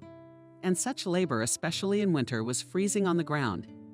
And how many days we didn't sleep on the move. Supported each other by the hands on the march. About us. You probably didn't even think that we also plow with our last strength. Where are the horses? William was getting hot. Don't you want a lumberjack? Or our army didn't need wood? Or were we not a labor front? Only the horses were spared more than us. I had to have a hernia operation. I was already in the hospital, but only some scum bribed him to take my place. And I had huge trees to fell. I got there and watched these logs floating down the river, and I had no strength to stand up. The wind shook me, and yet death was not standing over you every minute. Chuck shook his head. There's one kid I won't forget. He wasn't 18 years old yet, probably, and so he wanted to lie behind my machine gun. I let him. As long as there was a lull, no bread yet. I didn't realize that the machine gunner was being hunted. I turned around with an empty kitten, and he was lying there. A sniper's bullet right in his forehead. And death didn't hunt for us. And death didn't hunt for us. William exploded. Did you even have a hero? At least you knew your mother and wife would get a funeral. Got a brave death. And from us it didn't come. They died like flies. They were treated like flies. So, in general, they swatted the grave. When else will the relatives find out if they dare to ask? From illness, from hunger, from weakness at work. The Urkas will slaughter him. There were 1,000 reasons. You've been eating your lunch out of a pot. And as a great favor, when we were on kitchen duty, we were allowed to lick the kettles of convicts in the hermitages. They're empty, but the walls shine. It is the bosses can soup a few spoonfuls at the bottom or porridge to the walls burned. It depended on it whether we survived or not. And you'll never get that shame out of my soul. And now, when my granddaughter asks me, why didn't you, grandfather, fight in the war? What could I tell them? Practical Chuck was a very kind man. He didn't want to argue at all, especially not with William. They agreed on a lot of the same books, loved the same books, remembered the same things about our town. When one of them felt unwell, the other would rush for the nurse or Kevin to call for help. We had our kinks, of course, he agreed. And you can tell your granddaughter that you did a lot as a labor front, too. You were rehabilitated. It must have been a small thing. The carelessness of denunciation. I didn't want to snitch, and what's 8 years for espionage? And that my father and brother were taken in my case and both stayed in the camps. My father, an old village teacher, died in a lumber camp. Foresaw his end, wrote William, I feel I'm going to die soon. Slowly preparing my mother for this thought. He died on a steamship on his way to Magadan. We got the certificates afterwards. Buried at sea. I did little flooring in their room. I knew in advance what each of them would say. Tula I saw already after lunch our old men were stretching from the dining room, and I recognized among them at once. She had as straight as a back and walked slowly only because Wendy was in front of it. Anna saw me too. She called out to me, It'll be a minute. Come to my place. I want to offer you something. There was a time when I couldn't imagine my life without working within 4 walls. After a while, I'd start to flounder. By the end of the vacation, I was bored, but I could do without work now. There was a lot less energy. I would find something to occupy the day and take my time rising and drinking the cup of coffee in a chair by the window with sunlight on my eyelids. Over the years, the imagination develops more and more. And even in solitary confinement, a person does not get bored. After all, one closes his eyes and such pictures appear before him. But maybe, despite all the dirt, all the hard work every day, I am drawn into my work anew. And by the middle of the day, I already begin to love it, because it is impossible not to perceive our house, otherwise as a big family.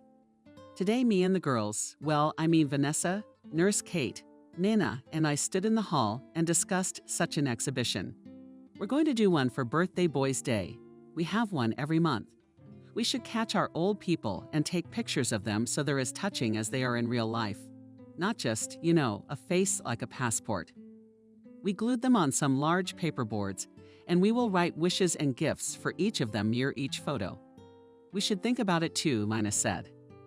I've already agreed with a confectionery factory in the form of charity. They will give us candy, so we'll have sweets. All old people like sweets. But to think of some little things to make them happy, Wendy. Helen to buy a package, advised Vanessa. To poke them in the face with the harmful ones they're so excited about. Yes, these ladies will not please. Agreed Nina. And today this Kelly came. Who's who? Yeah, a girl. She's young. She looked at Wendy, gave her these funny candles. You put them in bouche, and then you light the edges. They're long. And the flame heats up or something. It has this healing effect. So you know where Wendy told her to put those candles. I guess, Nina grinned. You got him by the nod, Vanessa. It's kind of forbidden to swear bad words here, but for her the rules of social life are not an issue. Wait till Helen makes the hairdresser cry, and there will be a full conflict. At least I know what to get Helen, laughed Kate. A glass with a cup underneath. You know, the kind you get on a train, say, from Russian railroads. She'll be touched. There had been more going on in Martha's life lately than in her entire life. She had gotten used to the idea that life would drag on, taking its time and nothing interesting would happen to her. If you thought that way, it made no difference whether you were 20, 30, or 50 years old. In any case, there was another piece of life ahead, which, obviously, would pass in the same way. It was only Mom's cats that were more or less dynamic. And there were kittens in the house, sometimes completely blind and helpless, who had to be taken care of like everyone else. You had to take care of them like all small children, to get up for hunger cries, even at night to warm milk or mixture from a syringe with the needle removed, to warm a film on the radiator, to wrap them in a warm one. They were given sick or mutilated animals. It was painful to look at, and they took them to the veterinary clinic, nursed them back to health after surgeries, gave them shots, washed their eyes, pumped their ears. The happiest thing was to give their pets to new owners, if there was someone who wanted to take them. After all, the animals were all unbred. But cats are amazing. Even if you had to climb for them in a dirty basement, and there they sat and looked at a man with the same haughty, truly royal look. People should learn such a sense of dignity. Martha had a pet, which was already clear that it would stay with them forever. The cat named Bro was middle-aged, striped, and catastrophically fat. His mom had looked him up outside the chicken store, where she buried the backs of her many feline family members for soup.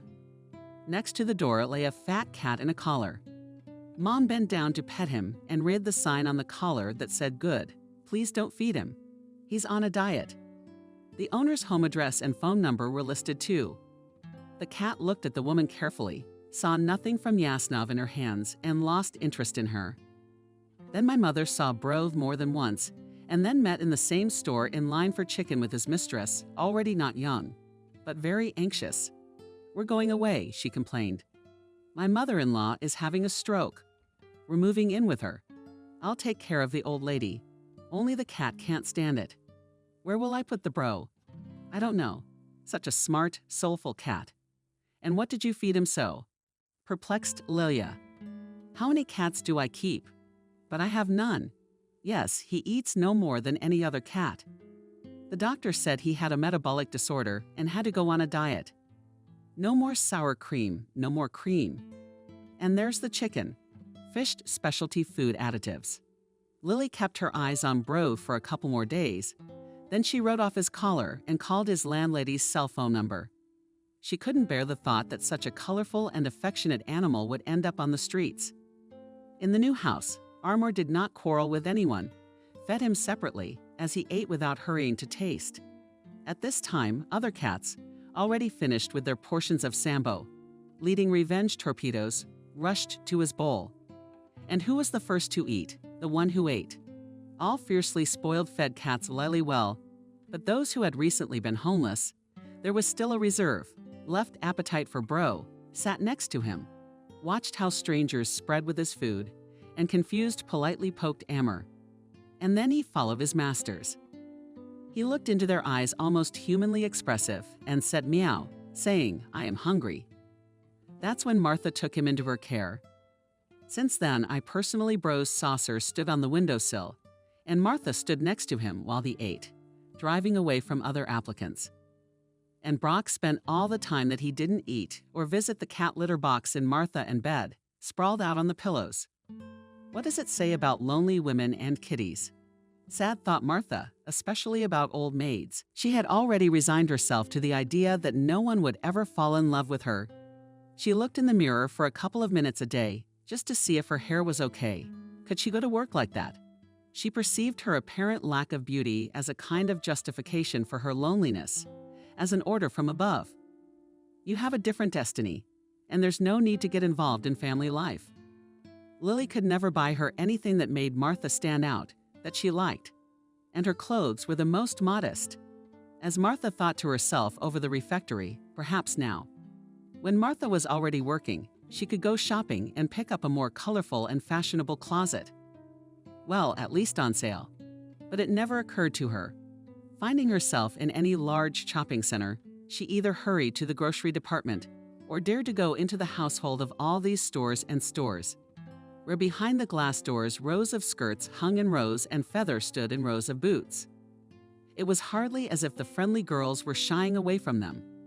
She subconsciously waited for them to say to her, "Where are you going with your pig's snout?" Sometimes she allowed herself to sit in the center of such a store on special benches for visitors. Even it was a kind of immersion in luxury. The floors shone, on which on special cars from time to time drove cleaners. Murmuring fountain burned a lot of lamps, was always warm, even in winter. To the right carried delicate aromas. There was a department where they sold handmade soap. To the left floated the smell, the freshness of roasted coffee. Nearby, a small kiosk sold dressed-up ice cream, pink and yellow, green, brown, raspberry lemon on Tashkova, chocolate balls in Athens cones. Opposite, sparkled unbearably rings earrings, necklaces in the jewelry department.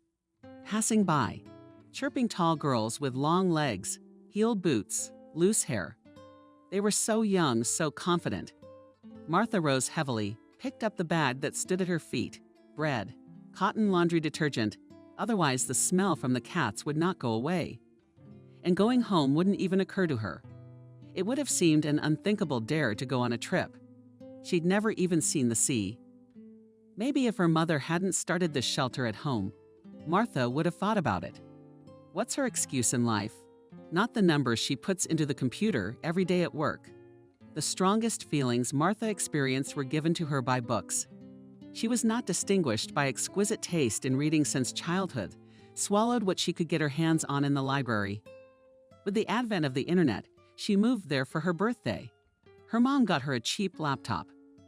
And Martha liked horror stories, all sorts of epics about vampires, werewolves, and bloody villains. She could never identify with the heroine of a love novel because she thought that the image of a gray mouse with her blatant beauty would be too fat for her. But the atmosphere of anxiety, the mystical creatures, the climax of horror gave life the same spice to life as spices to a pleasant dish. And one could be sure. After work, you'd find Martha hogging the corner of the bed, and next to her a brio and a plate with a couple of sandwiches. Martha, or reading away and won't let go until she's done, or watching another movie from the thrillers and horror section. The only friend Martha had was her neighbor Daria, though she was younger, but she was someone she could talk to occasionally, invite unobtrusively for a cup of coffee. True, Daria had a very handsome husband, with whom Martha was always in a state of shock, and as she was visiting a neighbor, she hurried to leave. But when Daria said she was going to live somewhere else, Martha immediately felt uneasy. On the one hand, she shouldn't have cared. Daria has her own family. What did Martha have to do with it? On the other hand, it was a shame to lose her only friend. And Martha knew that Daria wouldn't just leave. After all, she and her husband had recently been newlyweds, dreaming of having children. Suddenly, Daria decided to move out.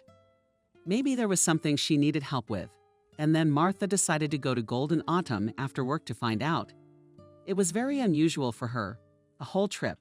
It was already dark when she finally reached the boarding house with 2 transfers. How did she get there? She had to walk a long way where there were no sidewalks, and on the roadway she had to dodge cars. Several times Martha thought she was going to get hit, and then she breathed a sigh of relief as she walked up to the front porch of the boarding house.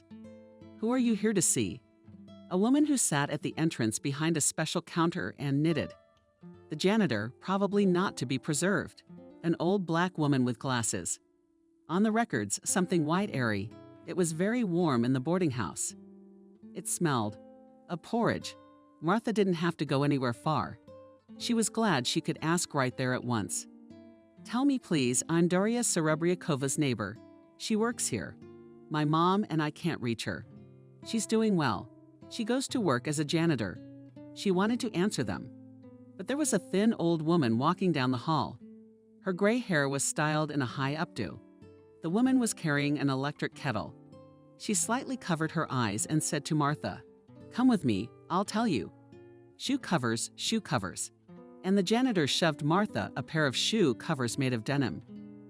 Anna waited for her while Martha tied those purse shoe covers around her ankle.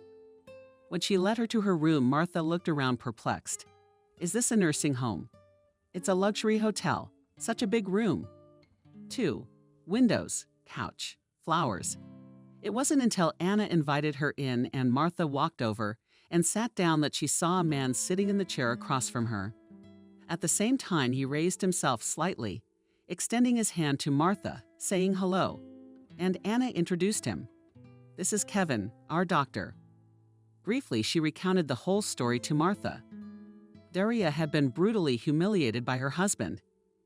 And since she is an orphan, she has nowhere to go. So Anna offered to let her stay in her apartment for the time being. Martha was so shocked that she forgot about the interesting young man sitting across from her. Besides, she had a pattern. The more interesting the man, the more restrained she should be. The last thing she needed was for him to think she'd lost her mind. Freak. Who do you think you're imposing on? Dashka. She's like me, she'll stand up for herself. No way, Martha agreed. Kevin, you'll take the girl home. Sure. And that smile wasn't meant for Martha, of course. It was too much. It's how a man smiles at a woman. What kind of woman is Martha? In the car, Martha tried to behave as conspicuous as possible. She sat in the back seat, cowered in a corner, and kept quiet the whole way. All she said was where to go. All she wanted was to get there as soon as possible. She didn't even feel comfortable in the cab. What surprised her most was that when they arrived, Kevin got out of the car and went to walk her back to her apartment. She had a premonition that as soon as her mom opened the door, her nose would be hit with the cat smell. How much cleaning up after these cats? How much bleach? There's still a new one who has to be accustomed to the clutch.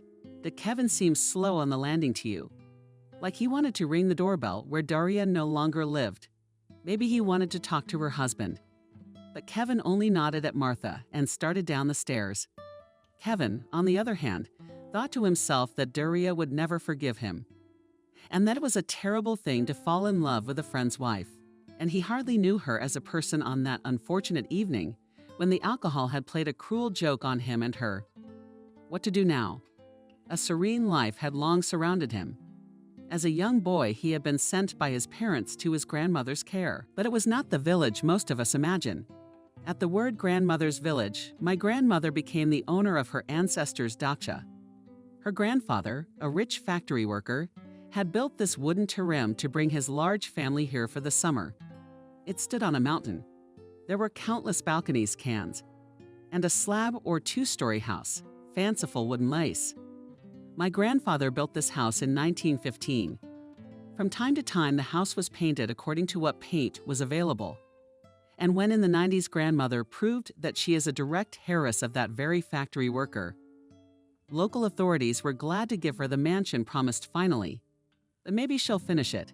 At that time, it was scary to enter this place. On the main balcony, the wooden floors had almost collapsed. They had to be rebuilt. The roof was leaking. In the corridor, the pioneers crucified a big bat on a mop. Let them play the ghost, scare the entrance. Grandma sold her luxurious 5-room apartment in the city and invested all the money in rebuilding the family nest. Having finished with the urgent construction work, she even went into the subtleties, trying to return the house to its former appearance. She found a samovar at a jumble sale, then bought a piano with a candelabra from an acquaintance, who was also about to throw it away. Little Kevin could not quite appreciate the troubles of his grandmother, but the house played a big role in his fate, because he perceived it as a living being. Soon creaking became a sight to him.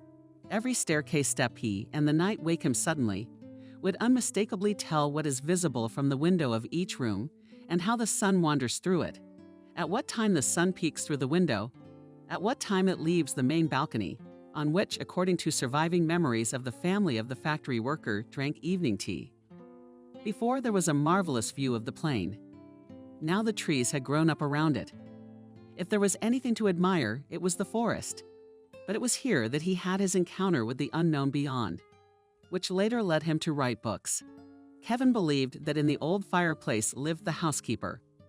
His presence was especially felt on the fairy tale days of Christmas, when there was a real hall here, a real Christmas tree, which also seemed to be about the shower bath. In the morning, she was streaked with light from the windows. She was a real forest fir tree. In the evening, however, it was especially bright with glittering rain and trees, drenched in silver and gold. It seemed magical. The houseboy didn't limit himself to a gift put in a special stocking at Christmas. And it was always something mysterious. An old picture night, a ship with a loaf sitting on its oars, and a girl standing in the stern with a lantern in her hand. It seemed you could touch those waves with your finger, that fire in the lantern, or the snow globe in the mesmerizing solitude of the girl sitting on the bench. She was ready to wait an eternity for someone to sit still like that, and the snowflakes kept swirling and swirling above her head. Kevin then was ready to break the balloon, so that the girl at least did not freeze to death or lay under the Christmas tree ornate box. The surprise clappers, each of which was a mystery in itself, and always this one turned out to be put in unnoticed by Kevin. He would, sometimes suddenly, wake up in the night and run to see if the present was already there or not. But he could never catch the houseboy coming. And in the pond behind the house, of course, there were mermaids. And Kevin could never look at the painting in peace, because I'm sure that's exactly what they had going on here. Only he never caught one. And when he was a boy, he often left it on the big mountain. The sun was not by the pond something for mermaids, a hair comb or an old grandmother's shawl. By morning, it was all gone without a trace. At the age of 5, he wrote his first story, dedicated to the same scoops. It was in the fall. He said goodbye to them for the whole endless winter, because who would want to beat the thick ice in one shirt to go ashore and sit in the freezing night, counting in the light of the month his long hair? Kevin went down to the ice more than once, kneeling down and wiping the ice as if he were wiping a window. But all he saw was a mask dead in the snow, a bubble of air. He hoped that a strange maiden face with expressive eyes would penetrate from that side of the ice, and he would understand without words what the mermaid wanted to tell him. He wrote his first stories, though in fact they were probably fairy tales, because they featured the same fairy tale characters, the good and evil spirits of Rusalka's old house, who lived in the old pond, a forest witch who has a hut somewhere in the sky that no one can find. But if you care, you're bound to stumble upon it. And then watch out. And over everything the spirit of the old house with its sturdy doors and other ladders hovered, with the wooden closet that smelled elusively of Grandma's old powder, her perfume with a month lingering in his bedroom window with yellowed tomes of books. When the boys he went to school with came to visit him, they would sit for long stretches of long December, January evenings by the fuel fireplace. That's when his story began. He didn't dare read them from his notebooks, but he told them, and the boys were infected and frightened. "How do you know about the witch?" Alex asked, flapping his nose. Kevin never admitted that it was all made up by him. "He told it all to my grandmother. Her grandmother used to tell her. It sounded convincing." And the boys immediately started arguing. "I'm telling you it's by the spring." Alex was hot. "My father and I went hunting when we went hunting. He didn't show me the hunting hut over there. It's abandoned now. That's where the witch lives." "Oh, come on." Mike mockingly contradicted him. "If it were so easy, I would have seen it 1,000 times already. And in fact, you meet her only if you get lost. You have no defense.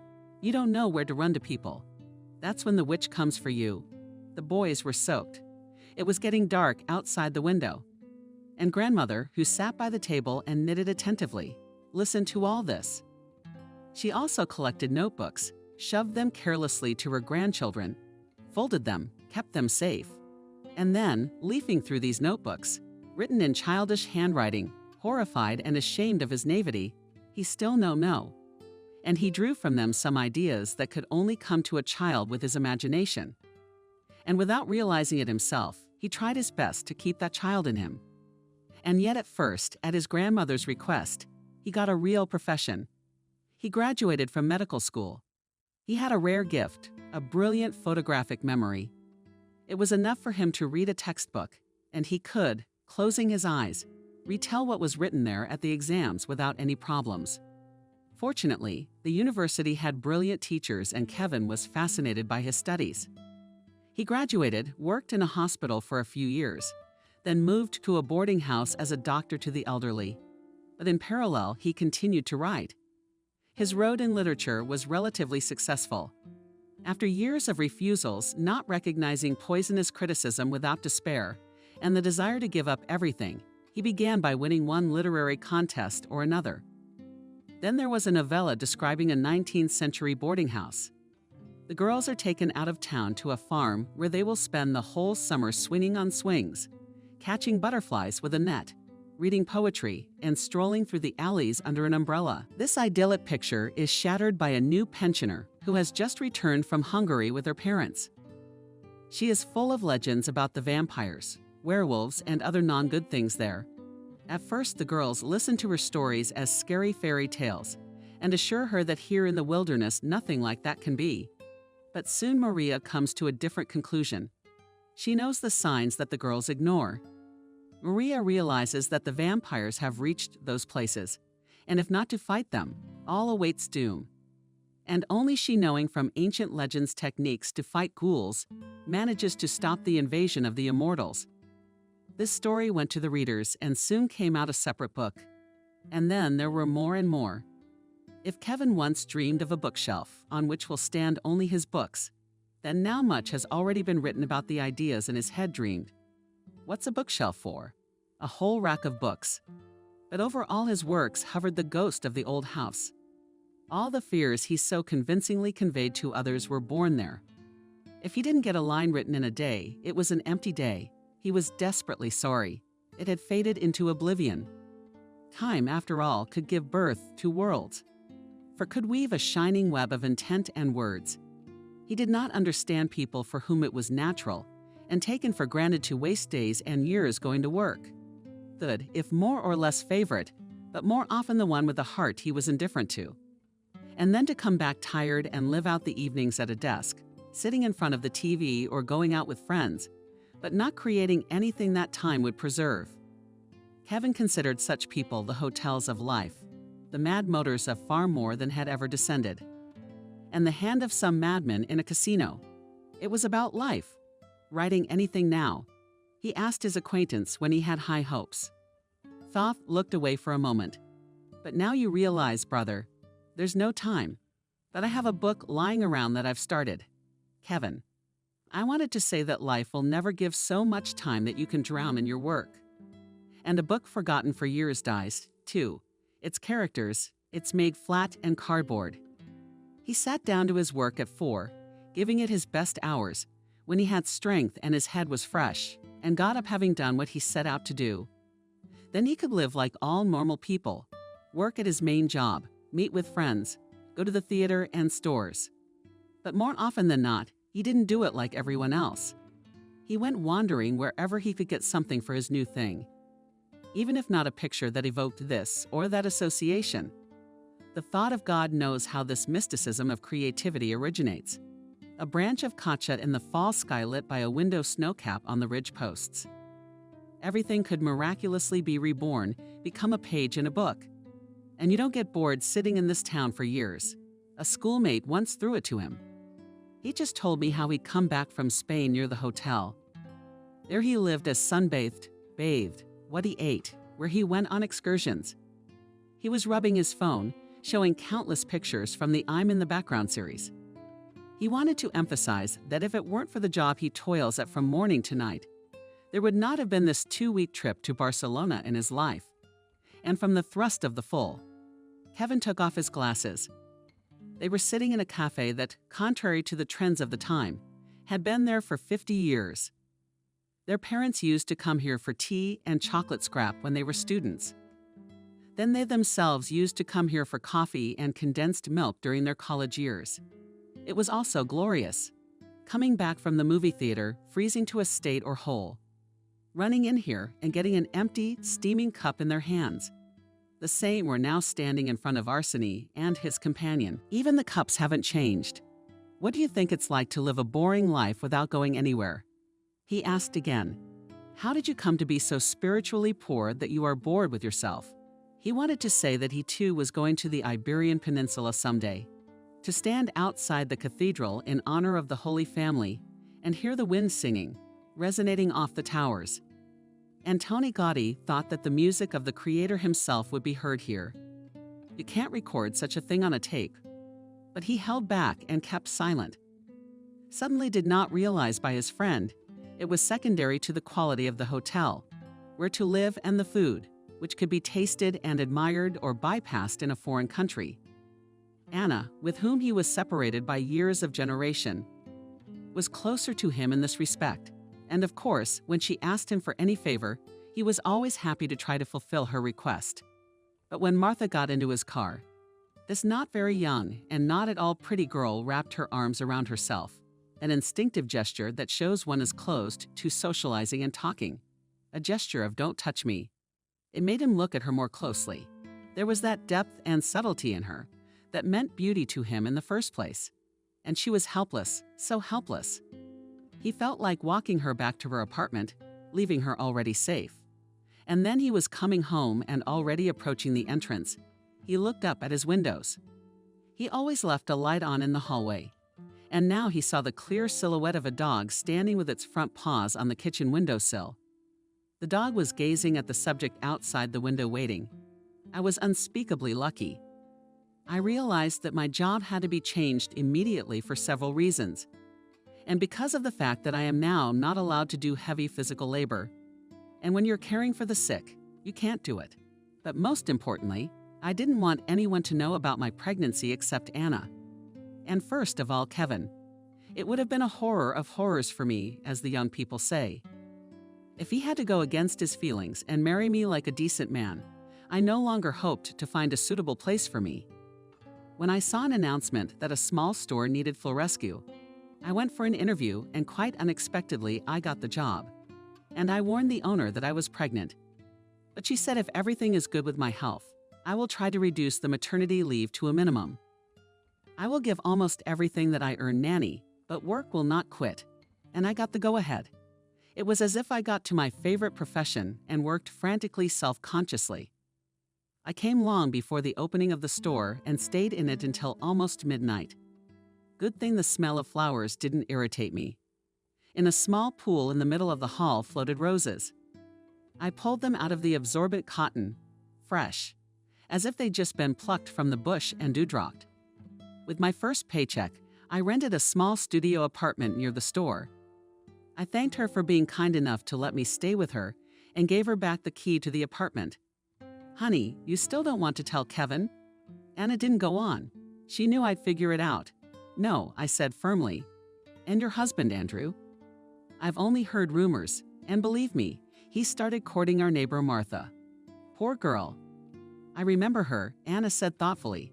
She used to come to see me. Poor thing, she had such a battered look. That's why he chose her. I said. He has a thing about children, some kind of mental disorder. He's incapable of procreation himself, but he wants a submissive wife who'll do whatever he says, spend the night with whoever he says or does. I feel sorry for Martha, but she seems to be in love and won't listen if I tell her the truth. But you can sue for housing. I guess that's what I'll do. I've been thinking, the apartment's in his name, but I put up my own money. I think I can prove it. I'll get over the whole thing and do it. When he said goodbye, he crossed me with a blessing. It's nearing the end of a gloomy autumn evening. Outside the window, the rain changed to snow and vice versa. I wasn't expecting anyone, unless some young man would run out to buy a rose to give to his beloved on a date. It was warm in the pavilion. I made several bouquets, which I expected to sell the next day. Quietly, the bell at the door jangled. I looked up. Kevin was standing in front of me. It was impossible to hide the pregnancy, but he wasn't looking at my changed figure. He was looking into my eyes. "Doria, will you marry me?" he asked. It was probably the most romantic setting, fragrant with roses and lilies, and then a declaration of love. I realized that Anna had broken her promise to keep quiet and told Kevin everything. Maybe I should have been proud, let him know that I would think about it. But I was waiting so long for those words that I could only nod. I hadn't seen Andrew for a long time, and even though we lived in the same town, he was out of my sight, and that was good. I did work until almost the birth, although Kevin asked me to leave the place and devote all my time to taking care of myself and the baby. In the early spring, I gave birth to a baby boy. Kevin had said many times that he dreamed of having a daughter like me, but he was happy when he held his son in his arms. On a lovely May afternoon, we were walking in the park with the stroller. Peter was a very calm baby. We had been walking for about an hour, and he was still doozing serenely. "Would you like some ice cream?" Kevin asked me. He went to the kiosk, and I stood in the shade and waited for him in the distance. I noticed another couple, Andrew and Martha. My poor girlfriend looked completely miserable. I realized that she'd heard her companion say something derogatory. Andrew met my eyes. No, he would not be able to subdue and break me again. I saw him bring his hand to his lips. He seemed to want to bite it, to hold back a cry of rage and indignation. Too happy. In his opinion, I had the look. I turned toward Kevin, who was approaching us with 2 ice cream sundaes.